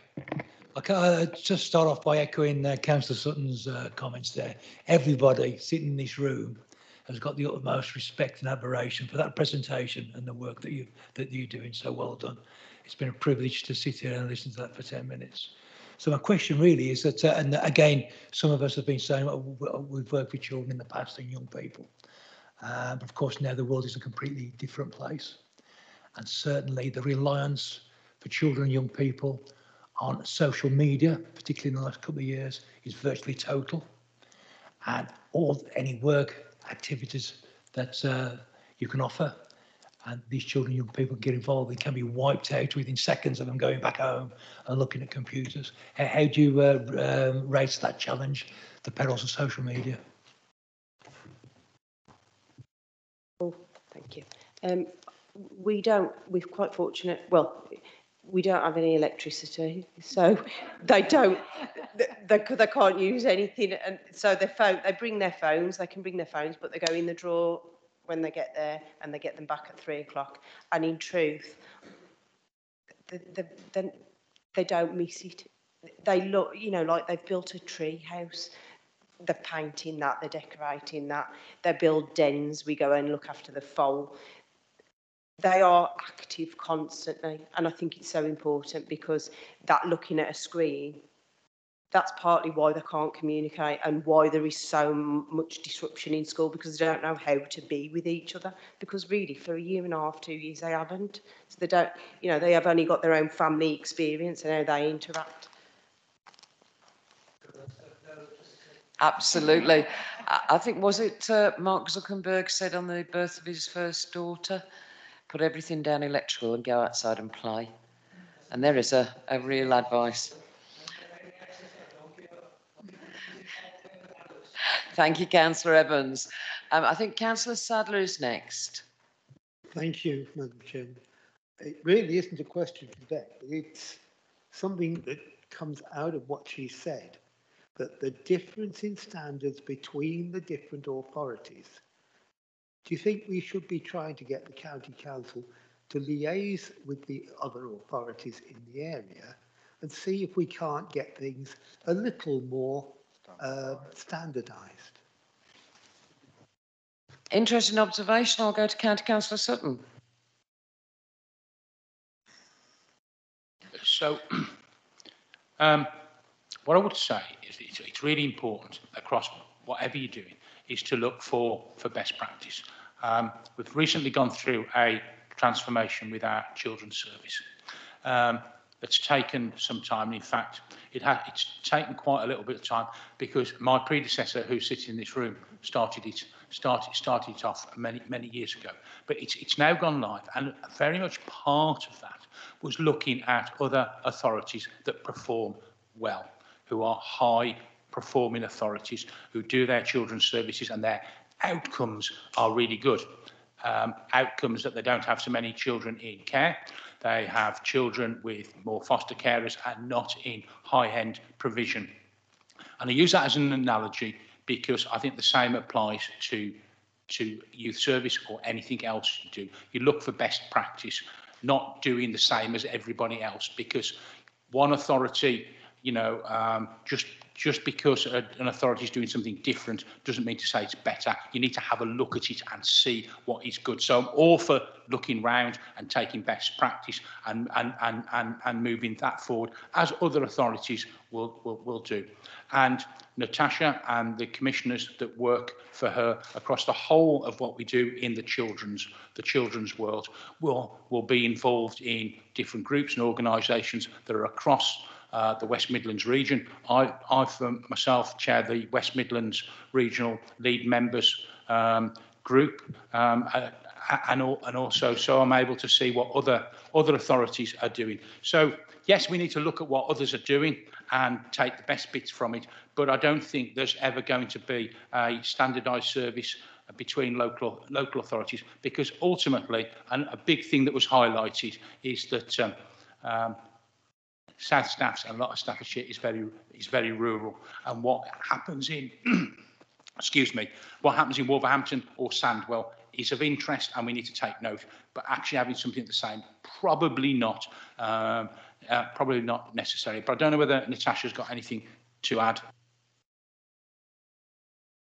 I suppose the one thing I would add is that if we can't get all 8 districts to be the same, we're not going to stand much of a chance, I suppose, with the regional colleagues. And I think that's right, because, Newcastle isn't the same as South Staffordshire, and actually we need to reflect the place. And I think one of the reasons why the presentation that you delivered just bit was so important was because actually you get those real people with real passion and real pride for their local area, and that's the stuff we want to grow. So I think you're right. We pinch with pride where we can, but actually we really want to invest and grow that local community-based people that have got that passion and drive, really, just like we've heard from Bick. So thank you. Thank you, Natasha. I think that's answered the question, Councillor Sadler. Thank you. Councillor Cope. Thank you, Madam Chairman. My question's for Phil and Mark, and it's about the breakdown of the funding. You mentioned that your budget is 875,000, but you also mentioned during your conversation that some of that is lottery funding, and Beck's even mentioned some of her funding was really from community interest groups, social enterprise funding and bid writing and Sports England. So I'm looking for a breakdown of that 875,000. How much is the County Council putting into that budget? Can I answer that for Councillor Cope? I think that's quite a technical question if you want a specific breakdown. And I think that's... Can I explain why I'm asking the question? What I'm going to ask, first of all, Councillor Cope, is that if we're going to go into a technical question of how much money's, I think that's something that can be answered post this meeting in an email. Please carry. I don't agree, Madam Chairman, because when we go into a debate, I want a resolution. It depends whether members will support it, that the County Council should put more money into this budget for youth services. Hence the reason I asked what the contribution was. I didn't know a figure, but I think we ought to be putting pressure on that more money, because Phil's already said today that they're underfunded. And I'm looking for an outcome from tonight's meeting, and that's the reason behind it. I don't need a figure, but I do think the county should be putting more income into it. That's the reason. Thank you. Thank you for that, Councillor Cope. From my perspective, County Councillor Sutton. I think first Phil can clarify the amount that's in there, because I think you've not quite got it understood right. Yes, so the 872,000 that's in the South Staffordshire data slide, that is funding that we have helped our member organisations to access externally. So some of that will be local authority or funding that's come through the local authority, for example, the holiday activity and food programme.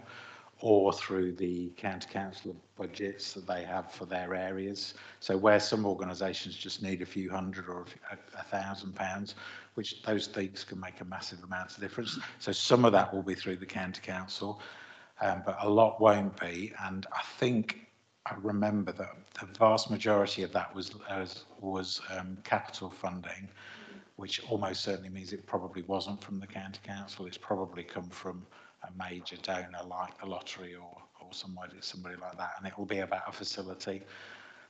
And that's one of our challenges, is that sometimes trusts are more interested in having a picture taken in front of a new building with a ribbon on it, than they are in funding the programmes that need to happen once that building's open and for the next 10, 20, 30 years to make that building a success.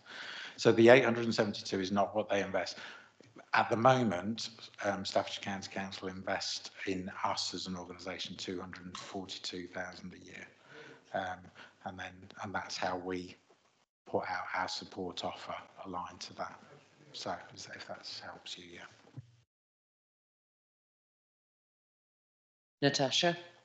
Could I also come back on that? I suppose you're absolutely right. There is something about the investment, but I think one of the points that we need to come back to, which is really important here, is about actually how do we know that the offer that we've got is fit for purpose before we start to invest in new stuff? And so one of the things that Phil touched on, and I'll come back to, is that support for young people subgroup. So that's a group of people that are meeting, convening around a partnership group, bringing together local organisations that work in this space, but also other partners that are coming together, like the Commissioner's Office for the Police and Fire Crime Commissioner, to understand actually what do we know about South Staffordshire, what do we know the needs of these children, young people are, and actually are there any gaps? And I think that's the piece of work that needs to happen first before we start talking about investment. And whilst I don't disagree, that there might be some things that we come back and say, do you know what, we need to do something more around X, we don't really know what that is yet. And that's why that group's so important for me, to really start to do that work, to make sure that we're in a position where we're saying, actually, this is what the ask is. Thank you, Natasha. Right, before we go on to the next slide, I'd like to say thank you to Bex. I know she's been at work all day, so we've already done a tradition. Oh, Councillor Fisher, last question. Thank you, Madam Chairman. My question is sort of related to Councillor Coates, and listening to the presentation there, and no one can knock it. It's absolutely fantastic. But my concern, and it's in relation to what Natasha just said, is there any gaps? And my concern with things like this is a group of volunteers that have spotted a gap themselves and voluntarily themselves filled that gap as almost a safety net for the, not failings, but the gap from the statutory service.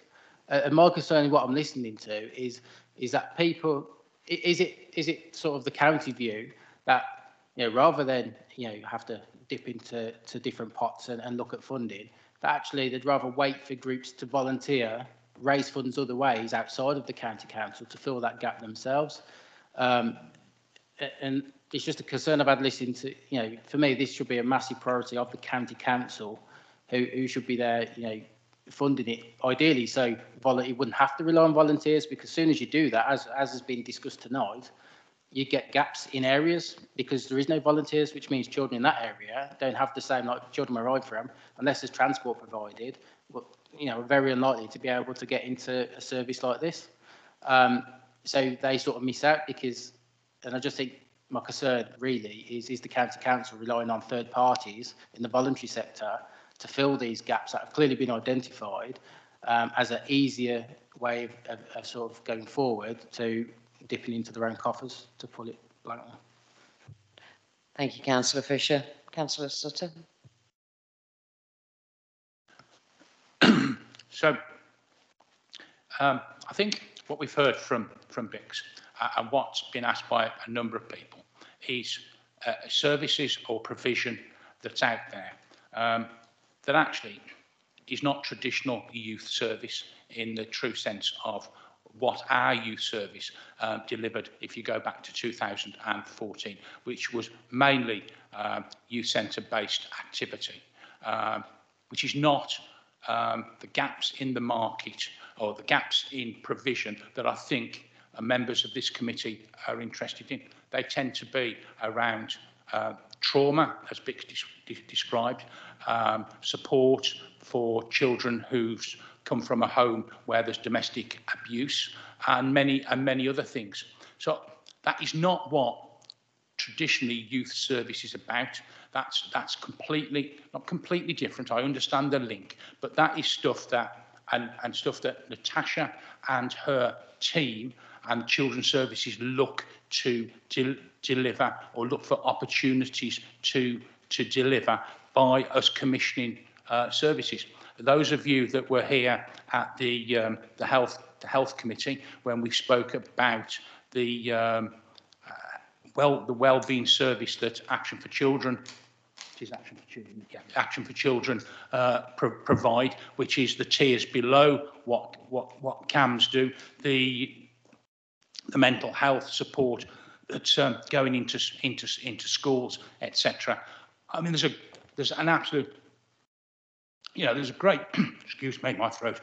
There's a big system of stuff which is not necessarily traditional youth service, and a youth club on a Thursday night, which traditionally would have been 2 hours once a week, or maybe twice a week, or something like that. I think we've got to be careful that we don't conflict the two completely different issues, and Natasha could sit here and she could probably talk all night at what the county council together with CCGs and others commission around some of those more specialist support, what we do around early help, what our family practitioners do around early help in supporting families with those two sort of issues.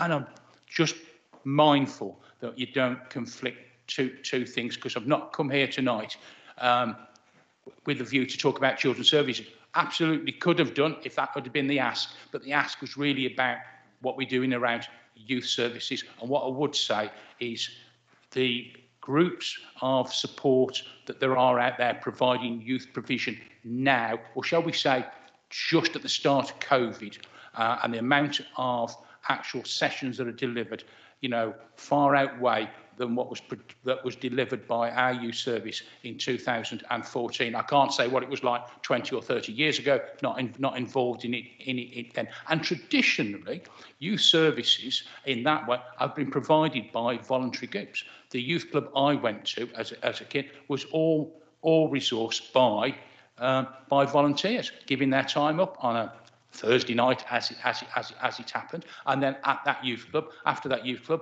I went somewhere else. I went to a Methodist youth club, but again, that was done by volunteers, run through the church, and lots of my friends and colleagues went to those. And there was a time when the local authorities were not involved in youth services. All the scouts, none of the scouts, boys brigade, and all those type of uniform services, local authorities are nowhere near those, and they've been going for however many years, probably 100 years. So our aim, and what we will continue to do at the county council, is fund and support the voluntary sector to work with groups, communities, councillors, people in the community to develop groups, provision locally, to try and ensure that young people have an opportunity to have some youth provision. Now, is what we're doing absolutely perfect? Probably not. Is what was happening before, when we had a full-blown youth service, was that perfect? And was that delivering the outcomes that we want and we all want? Again, probably not. And could we spend additional money in a useful way? I'm sure we could, but we need to understand, as Natasha explained, where those gaps are and what provision is required out there and what we want before we go down the line of committing money for a particular thing. And it was raised earlier, wasn't it, that about county lines and child exploitation. Really serious matter.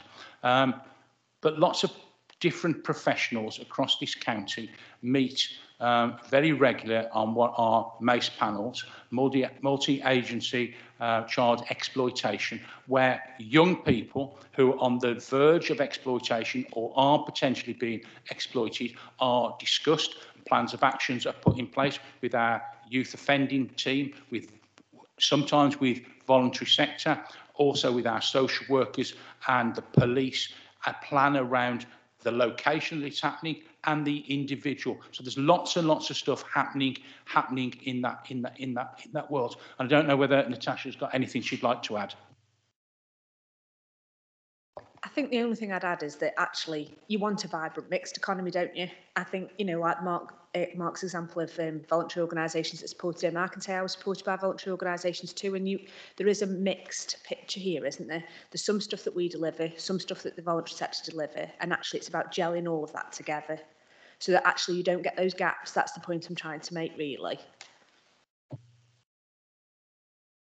Thank you. Thank you, Councillor Sutton and Natasha. What I was going to say, I think we've got Councillor Jackson as the last question of this particular session and on this slide. Thank you, Chair. Just a quick question, an area that I'd like to direct to Phil, please, if he would. For 11 years, I've been Group Treasurer for the Scouts, 16 Staffords, and I've been to many executive meetings. And it's occurred to me tonight that never ever at any one of those meetings have I heard skivvies mentioned.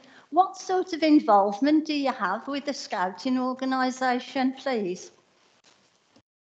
Phil? We have regular contact with their head offices, and we provide both of the head offices, both Scouts and Guides, with our offer, which is then available down to the individual district commissioners and then the units leaders. We met with them about 2 years ago because we had some concerns that maybe some of the information, some of the offer of support that was out there wasn't always getting through. So what I would say is it's a mixed picture.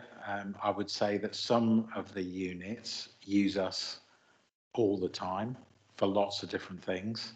And once they're in contact with us, they can go onto a mailing list, they can go onto distribution lists so that they get stuff direct. Other times and other groups, if they don't make contact with us, then the only things they'll get is what is sent through from the county HQs of the uniformed organisations.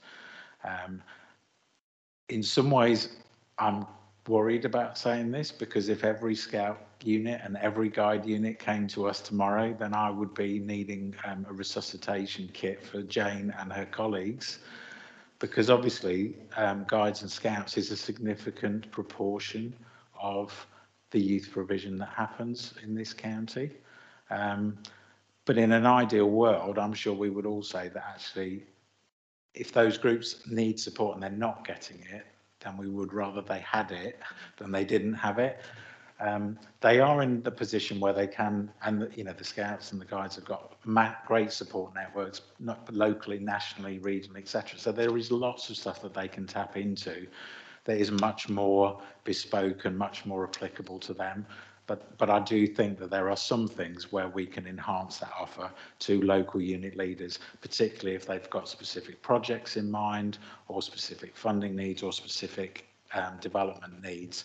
We may be able to bring something a bit different. So, but the relationships are good. We've got both representatives from the Guides and the Scouts on our board. It intrigues me when people say things like that, because they're supposed to be the ones that are contributing into those county meetings saying, and this is the latest from Skivvies. But anyway, there's maybe a communication breakdown, but they are fully aware of the offer. It's whether it gets down through all of the tiers, I think, is probably the challenge. Thank you, Phil. If I can just say, you're very welcome to get in touch. And the councillor who was involved with Essington that I meant to say earlier, if your unit needs specific support, please get Jane's contact details tonight, because if you think we can help you with the challenges that you've got around waiting lists and volunteer recruitment and things like that, that's exactly what we're here to do. I'm not going to say we'll have solved it by next Tuesday. But if we can help, that's what we want to do. Thank you, Phil. And now, as I say, I know that Bex has done us a brilliant presentation. I know she's been at work all day. I'd like to thank her very much for the passion and say, you're free to go. So thank you very much, Bex.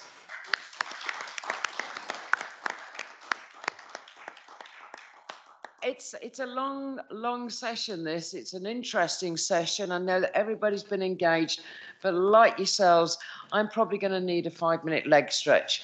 So we're going to have a break until 25 past, just to get everybody to stand up and just circulate the blood and everything. We've got four slides left to go, and then we're going to debate, if everybody's in order.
Okay, I'm jollying people back to their seats, and the teenagers in the corner swapping texts on their phones, Mr. Evans and Mr. Davies, teenagers.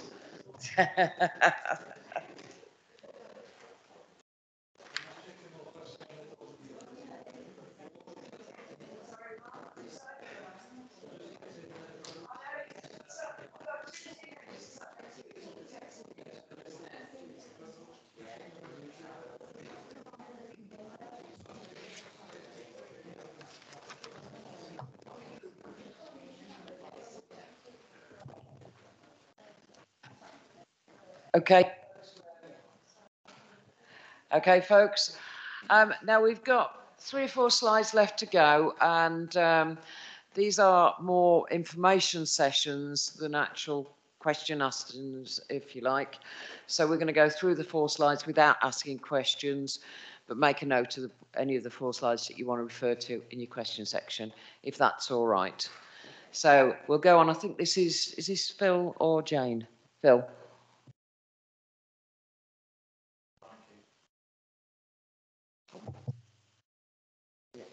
There we go.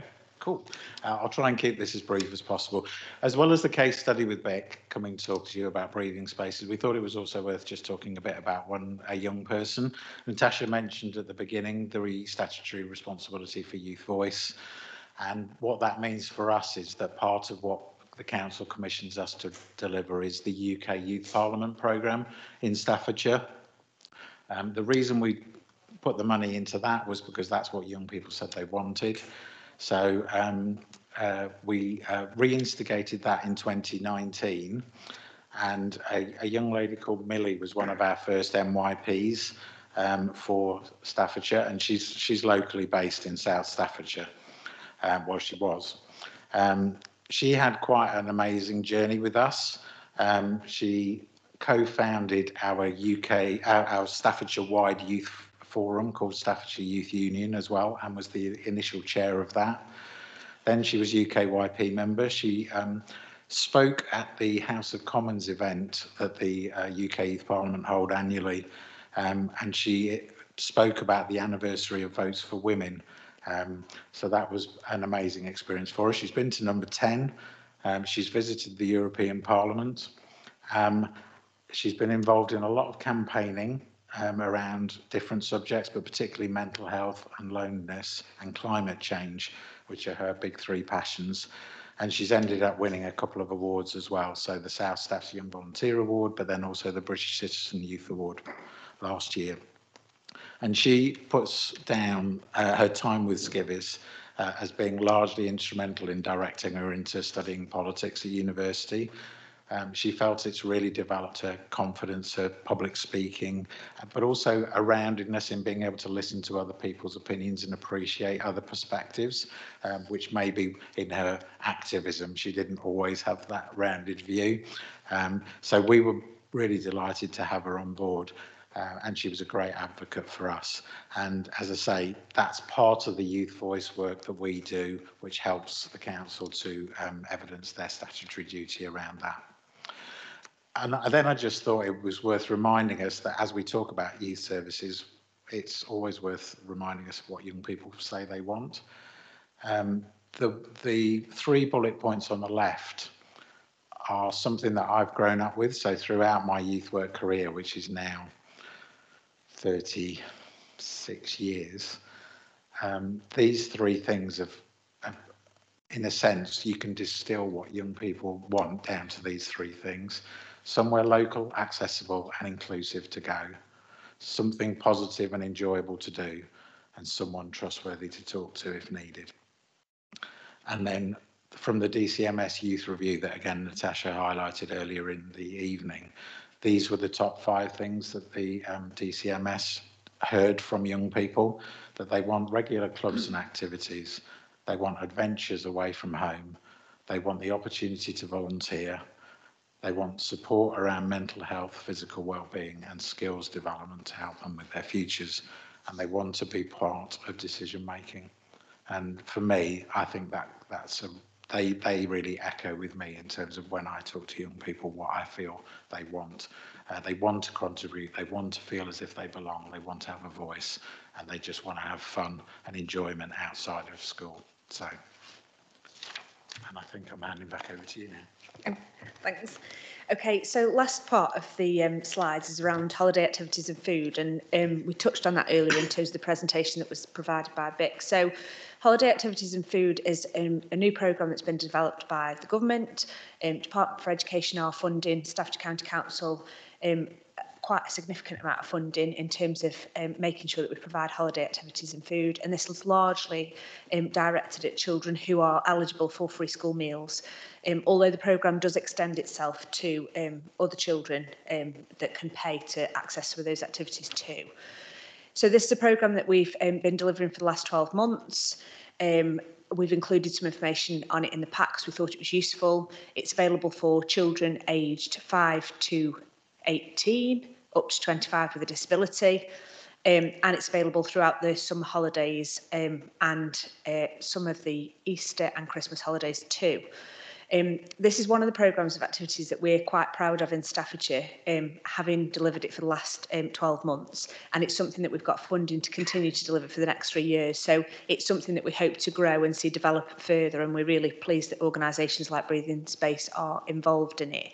And this is just a kind of cut really so that you can have a look at what it looks like in terms of people who've accessed the activities in South Staffordshire. So that we've put the number of places available, the number of places available in South Staffordshire, and then those that have attended. And obviously Easter is yet to run. So for those of you that don't know about the programme, I'd encourage you again to look at Staffordshire Connects, to go on the website and just have a look at the activities, and also encourage young people to access these. Because actually these can be delivered just like any other youth activity. It can be for a couple of hours in the day, and it's accompanied by food for them to access. So really good opportunity, I think, for a number of people in South Staffordshire to benefit from that programme of support. Apologies. We've touched on this throughout, so I shan't go through it in detail, but that's, again, what we mentioned in terms of that support for young people steering group.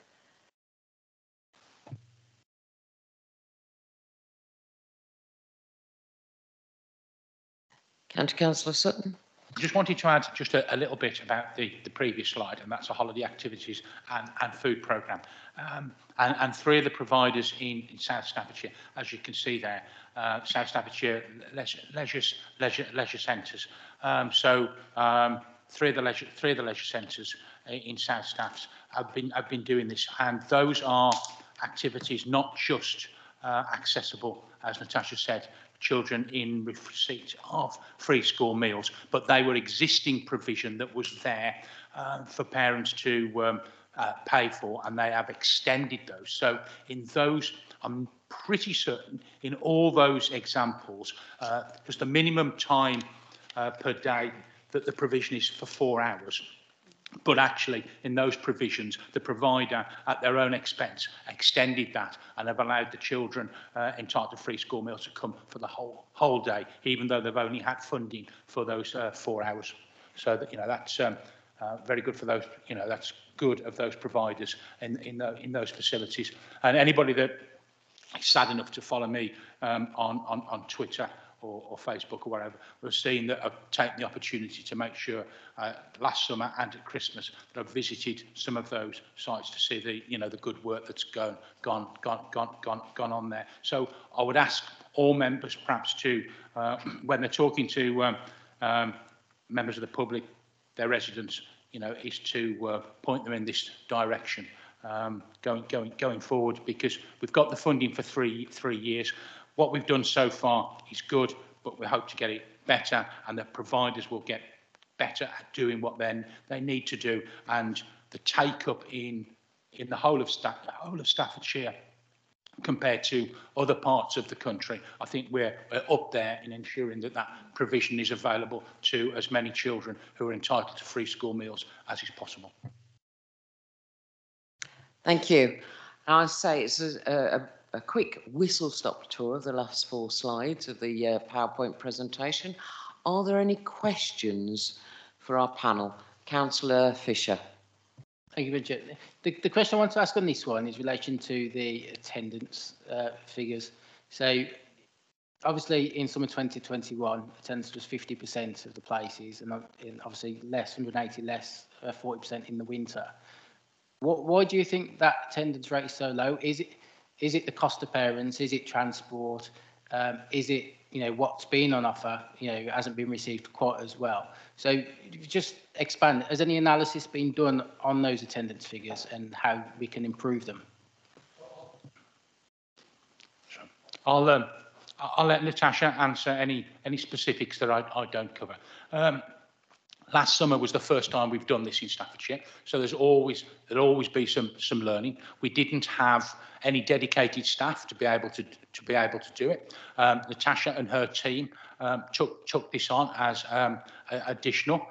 We did get some extra support in to do it, and I think you'll find that 50% compared to some local authorities actually is very, very good. But all the sites I've visited, every single one, every one of the providers said our biggest disappointment is that we are full on paper, but half the people don't come. On the day in question, they don't come. We phone them up. We don't get a reply, or they say, yes, we're coming. They don't come. And the biggest issue with that is they need to know how much food they need to provide for that particular day. They don't waste the food. They give it away to the kids to take away with them, or they found other ways of distributing that food, and that is a challenge. And what we've also found, the trouble, and some of the places I've visited, they've got people on the waiting list to come to that particular site, but they don't know whether they've found activity elsewhere, and that's why they're not coming. But it was really early days, and I think it will only get better. And Christmas, none of the providers wanted to do it at Christmas.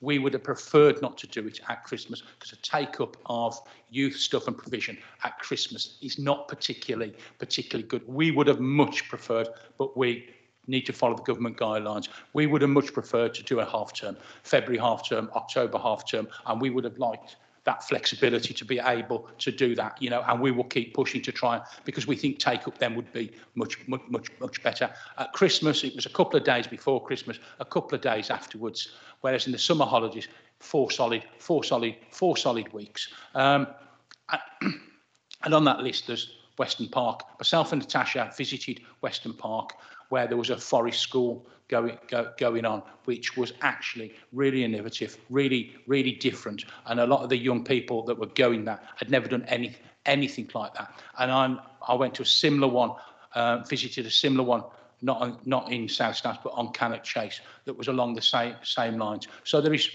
are really some very, very different innovative things going on out there, and we hope we can develop that.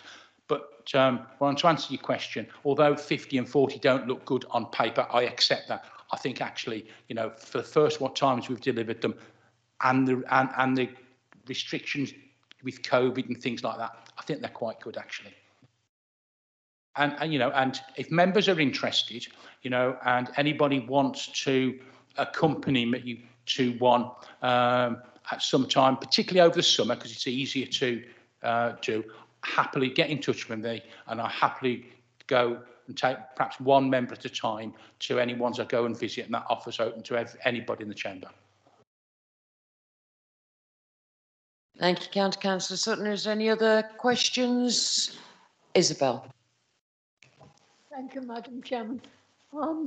We used to have a very successful organisation in Penkridge called SUST, which was done with the police. And that seems to have disappeared now. A lot of the police interest also disappeared. And we also used the police very usefully to run discos on a Friday evening, which took up a lot of what the 15 to 20-year-olds wanted to do on a Friday night. Now, all that has disappeared, and we don't seem to be able to get anything back. I was wondering if you can do anything about that for us.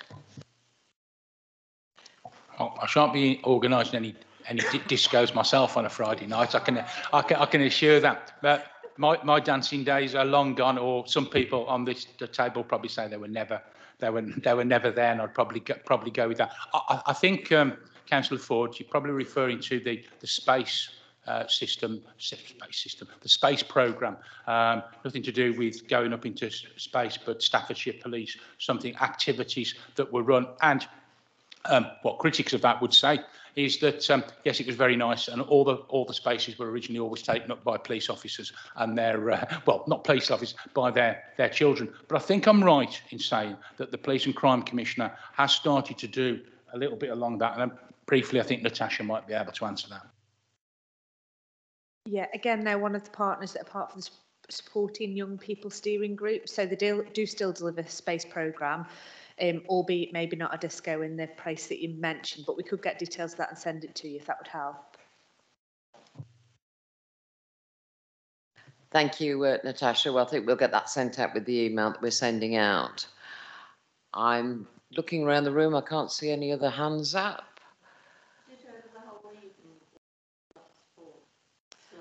If there's anything you wish to ask Councillor Hingley. Okay. Thank you, Madam Chairman. I was just speaking to Mark, actually, just in the break.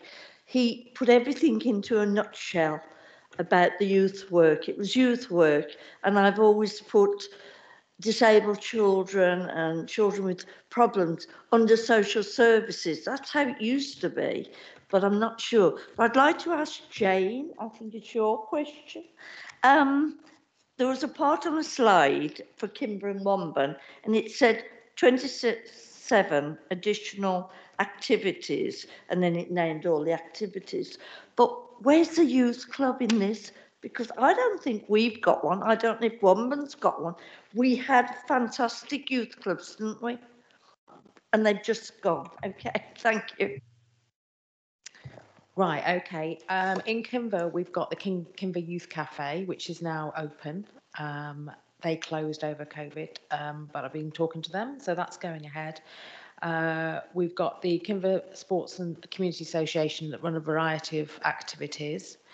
The Army Cadets are operating in Kimber High, but I think they've yet to go back. They were before lockdown. And there's obviously lots of things going. Army Cadets. Yeah, sometimes they meet in schools now. Interestingly, I did have a conversation with young farmers tonight because they used to operate in Brood as far as down to Envale, but those, for whatever reason, they closed. And it seems to be a similar situation with a lot of our youth groups that are down that, what we call the panhandle of South Staffs. They're surrounded by they might go over to Shropshire or Worcester to access opportunities with those farmers groups, or some of them are going up to Eccleshall. So they're quite, at that age, young farmers, although they start, I think, 10, the majority of them are quite a bit older, so they've got transport, which I know is an issue. We also support we're 0 to 19 up to 25 with SEND as well. But I thought it might be an opportunity, while you're asking me that specific question about a new development in South Staffs that Maggie Quinn has been working on with Simon Birkdale, who is an ex-county council youth worker, but he currently runs Littleton Chill Out, which is a youth group, a junior youth group. What he'll be doing is there's funding has come from the Police and Crime Commissioner, and he is proposing to deliver chill out sessions. So that's the junior sort of end in Great Worley, Essington, Wombourne, Penkridge, Purton, because we know there's an issue with high SB in Purton, Codsall, Bilbrook area in phase 1, and it's hoped the locality 3 ones, I'm just taking this from Maggie's email, will be set up in April, and then others to follow during May to link in with space and HAF programmes during the summer holidays. And just a word to say about the HAF programmes. I'm trying to sort of motivate a lot of groups. They're already doing summer activities. They're already doing it. And maybe just to think that it's a little bit of extra add-on funding for them to, they're already doing it, to offer those extra spaces to vulnerable young people. So that's the sort of piece of work that I'm currently doing. Phase 2, and funding is yet to be secured for this, but again, I'll be working with Chris. They're hoping to, again, fund Cheslin Hay, Featherstone, Brood, more provision in Kimber, Wheaton Aston, Pattingham. But some of this funding, she said, maybe via parish council, but I don't know any more than that. Simon has received numerous funds from which I've sent him. So there's Children in Need, Youth Social Action Fund, Magic Little Grants, Poundland and Asda Foundation, among many other, including half funding. So that looks like a real opportunity. So again, the pieces of work I'll be doing with Simon and Maggie is around what is there, because a want is different from a need. So, for instance, in Kimber, there's already a youth cafe there. So we would look at the youth cafe, might be thinking of doing the younger age range because they do sort of 11 to sort of 16. So I'm working with Simon on that just to make sure that everything, there's no duplication, and where there are gaps, we can hopefully fill with a chill out. It's not one size fits all. And just to make sure people are talking to each other, because that's the main thing. The thing's been set up and nobody's talking to each other. So we just want to make sure that every area has a youth offer where it's needed. And there's not always a need in every area. And that's what we've got to find out. I hope that answers some of it. Briefly, Councillor Hingley. Sorry about that. The youth club only goes to 12. We've got nothing from 12 upwards, to my knowledge. In Kimber, yeah.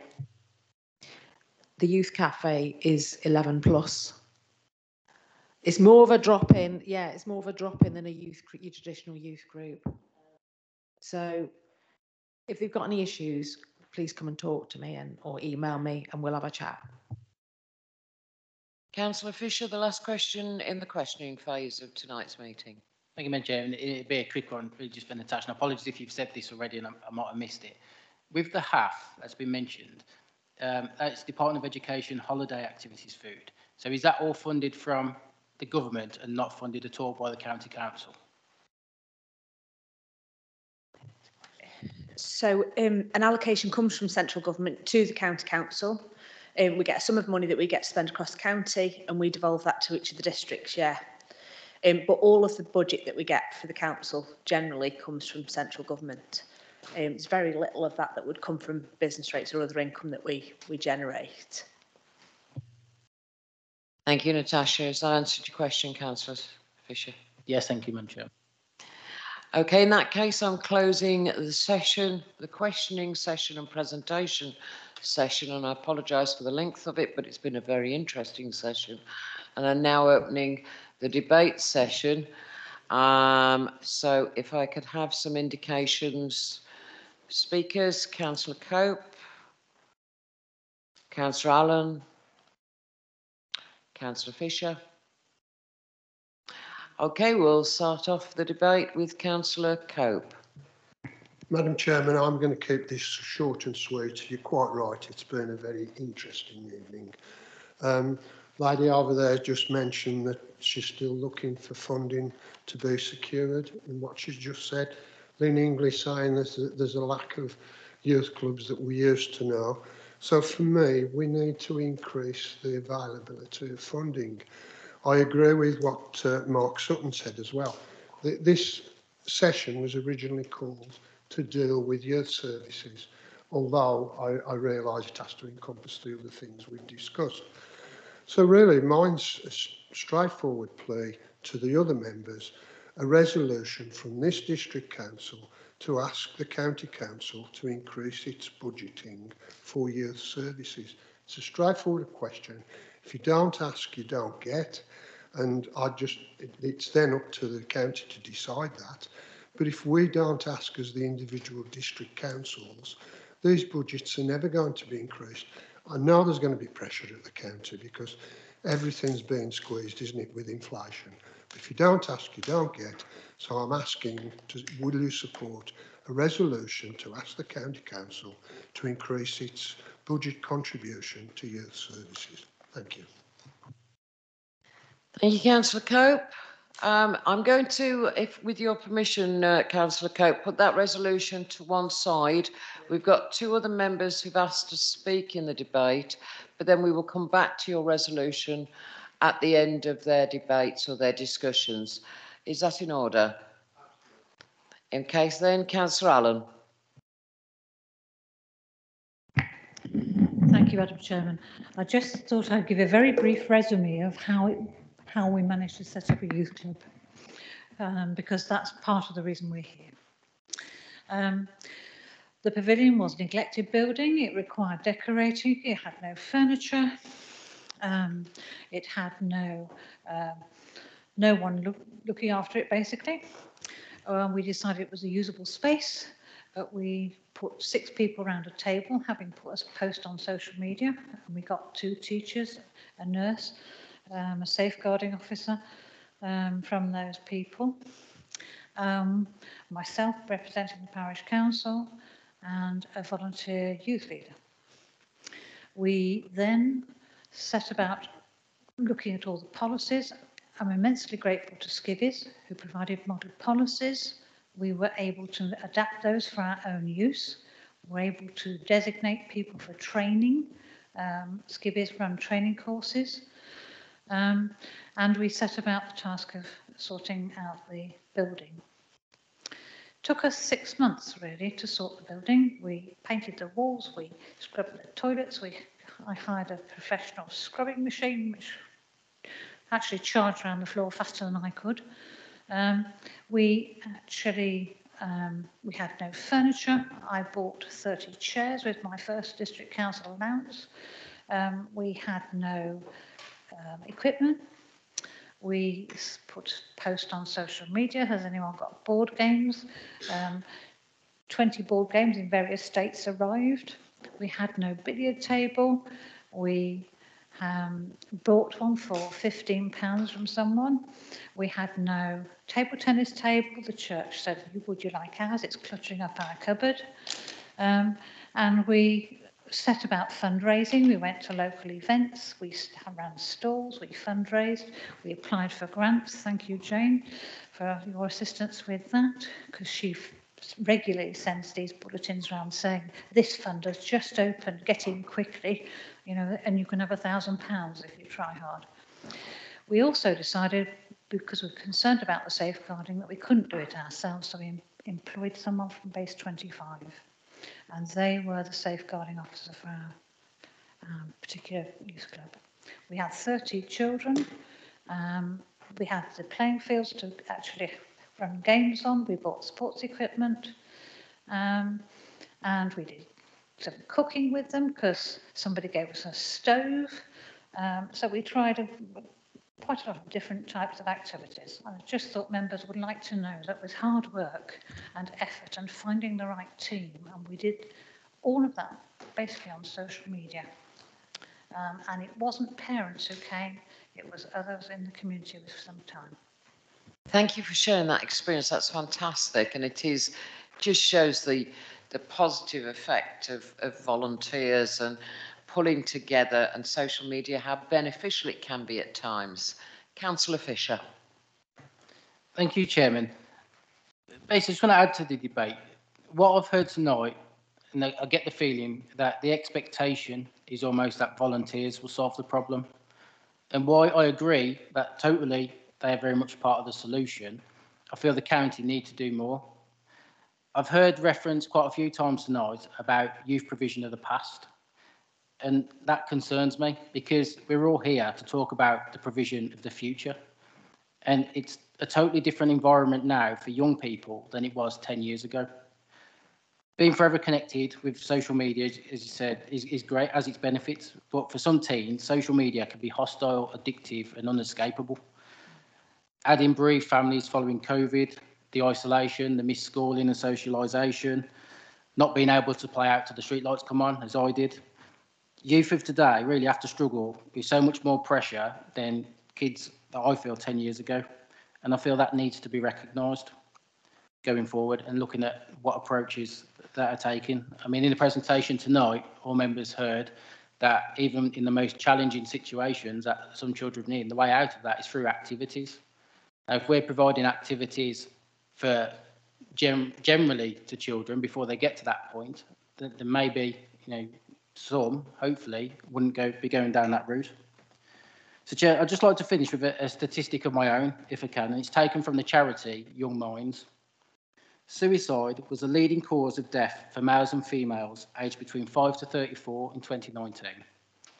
And I welcome what the County Council and skivvies and third parties are doing in providing opportunities, but it needs to do more to work on engagement and that accessibility, recognising we're a rural district.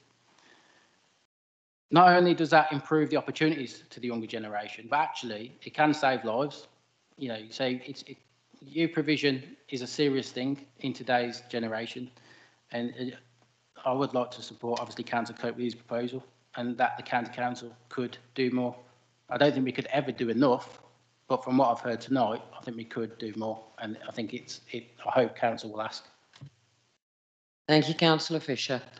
Is there anybody else who wishes to take part? Councillor Ford. Thank you. I don't want to extend this any longer than we have to, really, but I don't honestly think that we explore all the areas where we can get funding. For instance, we know that comic relief every year raises so many millions of pounds. Don't we get anything from them? When the Variety Club was funding things like that, we had no problems in getting transport for small areas, small buses and so on. And it seems to me that we could perhaps do more to engage those people in the projects that we have in mind to do. And I would like to know that, I mean, you are the people who have the entree to these people, and you will get most of our support if you needed it. It would be nice to think that you were having a go and seeing what you could get instead of expecting the county council or even the district council. As far as I'm concerned, our parish council has done quite a lot in funding things like that. But it seems to me there are other ways that we could ask for money and explore the possibilities of getting them. Thank you, Councillor Ford. That was a point well made. I think it's Councillor Lawrence.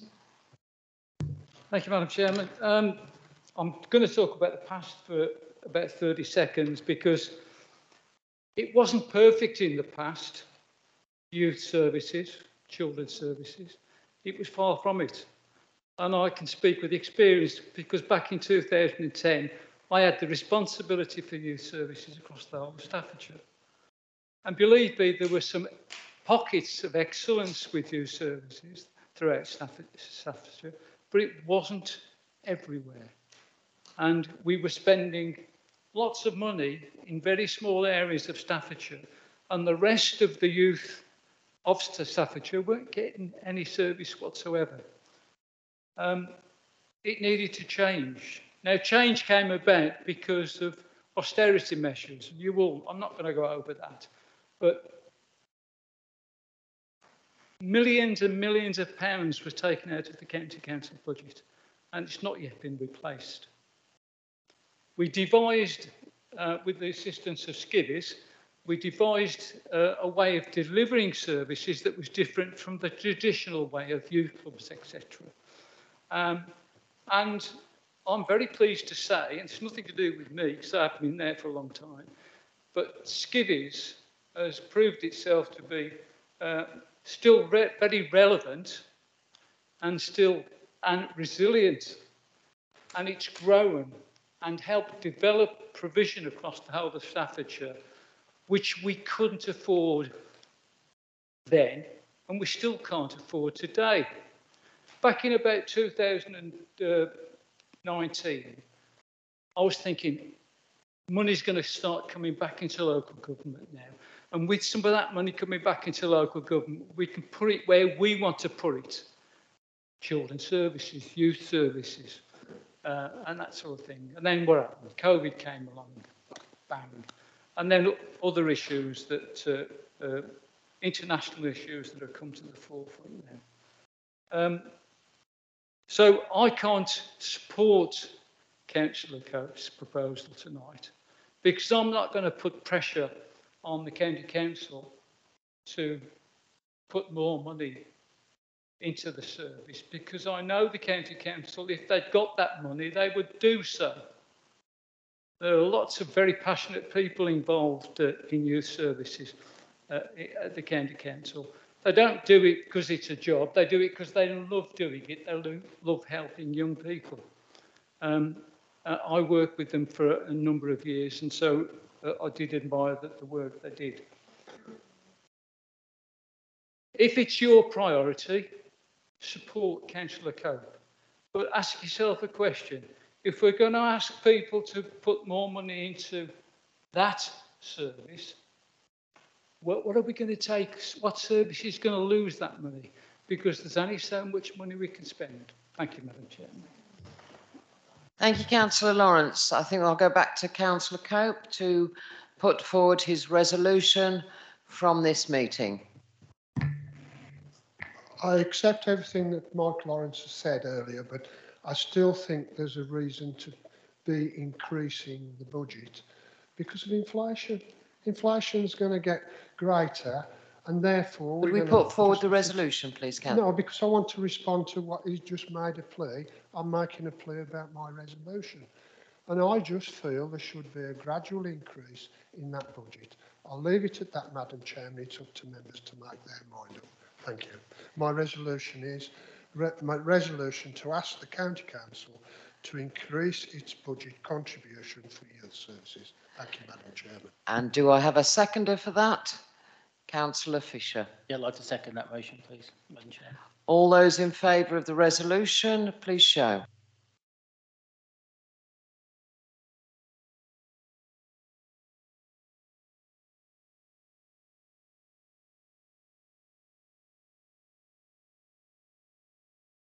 All those against the resolution, please show.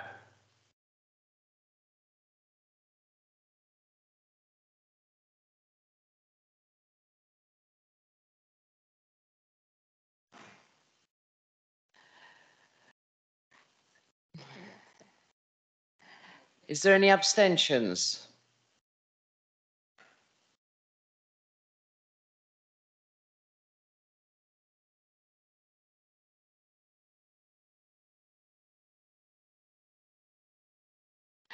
Right, we have 9 votes for the resolution, 9 against the resolution, and there are 3 abstentions. As the chairman's casting vote, I will say that I will vote against your resolution, Councillor Cope. I take on board everything that has been said this evening, and I also take on board what Councillor Lawrence has said. I think it has been an extremely interesting evening. And from that point of view, I'm not going to put forward this resolution. However, the fact that County Councillor Sutton, representing the County Council and that particular area of business, is here, may well listen to your passion and thought processes. It's a very brief one, Councillor Fisher, because I am looking at 9 o'clock. Point of order, I think, Madam Chairman. Just clarify, can we ask, as a member, can we ask for a recorded vote? Yes, you can ask for a recorded vote if the majority of the members present support your request for a recorded vote. So we need to take a vote on whether we take a recorded vote. I'd like to offer it, yeah, definitely. In that case, I will ask members, are they happy to have a recorded named vote? Can I have a show of hands for that? That's nearly majority. Yeah. In that case, we'll have a named vote.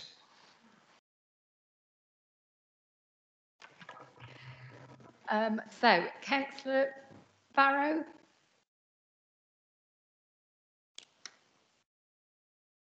Councillor Kath Williams? Councillor Johnson? Councillor Holmes? Councillor Jackson?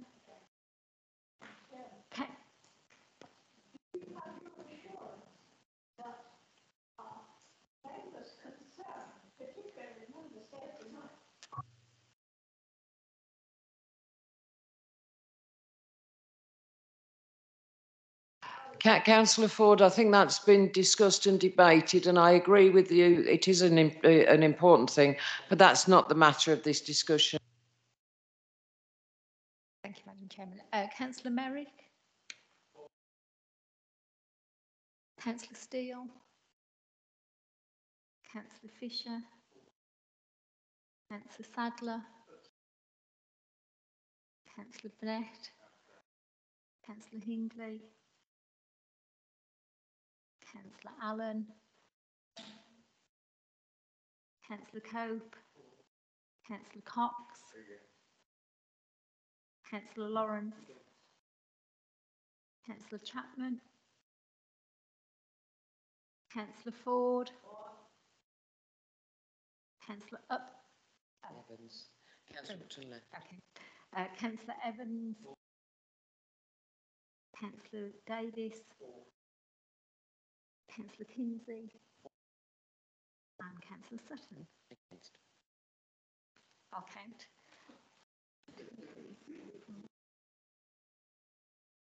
8, 9, that's now 10 against. 1, 2, 3.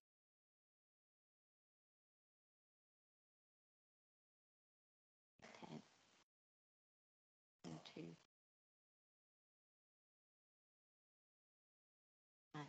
8 against. 1, 2.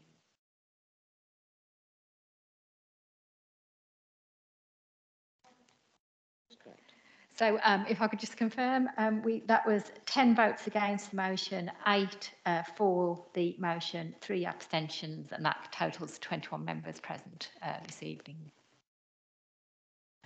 Thank you, Ms Folkes. As I say, we will not forward the resolution to the County Councillor, but I think he has heard sufficient tonight on the passion from South Staffordshire District Council.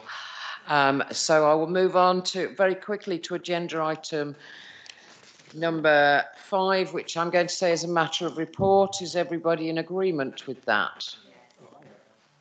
I'm going to move on to item number 6 on the agenda, which is the work programme.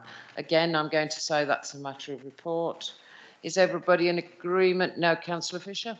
Just one on that, please, Madam Chairman, a quick one. After speaking with Councillor Hingley a couple of weeks ago about flooding, I thought we'd ask if the Environment Agency can be called to an overview and scrutiny meeting, and I can put in an email to save time why that would be beneficial.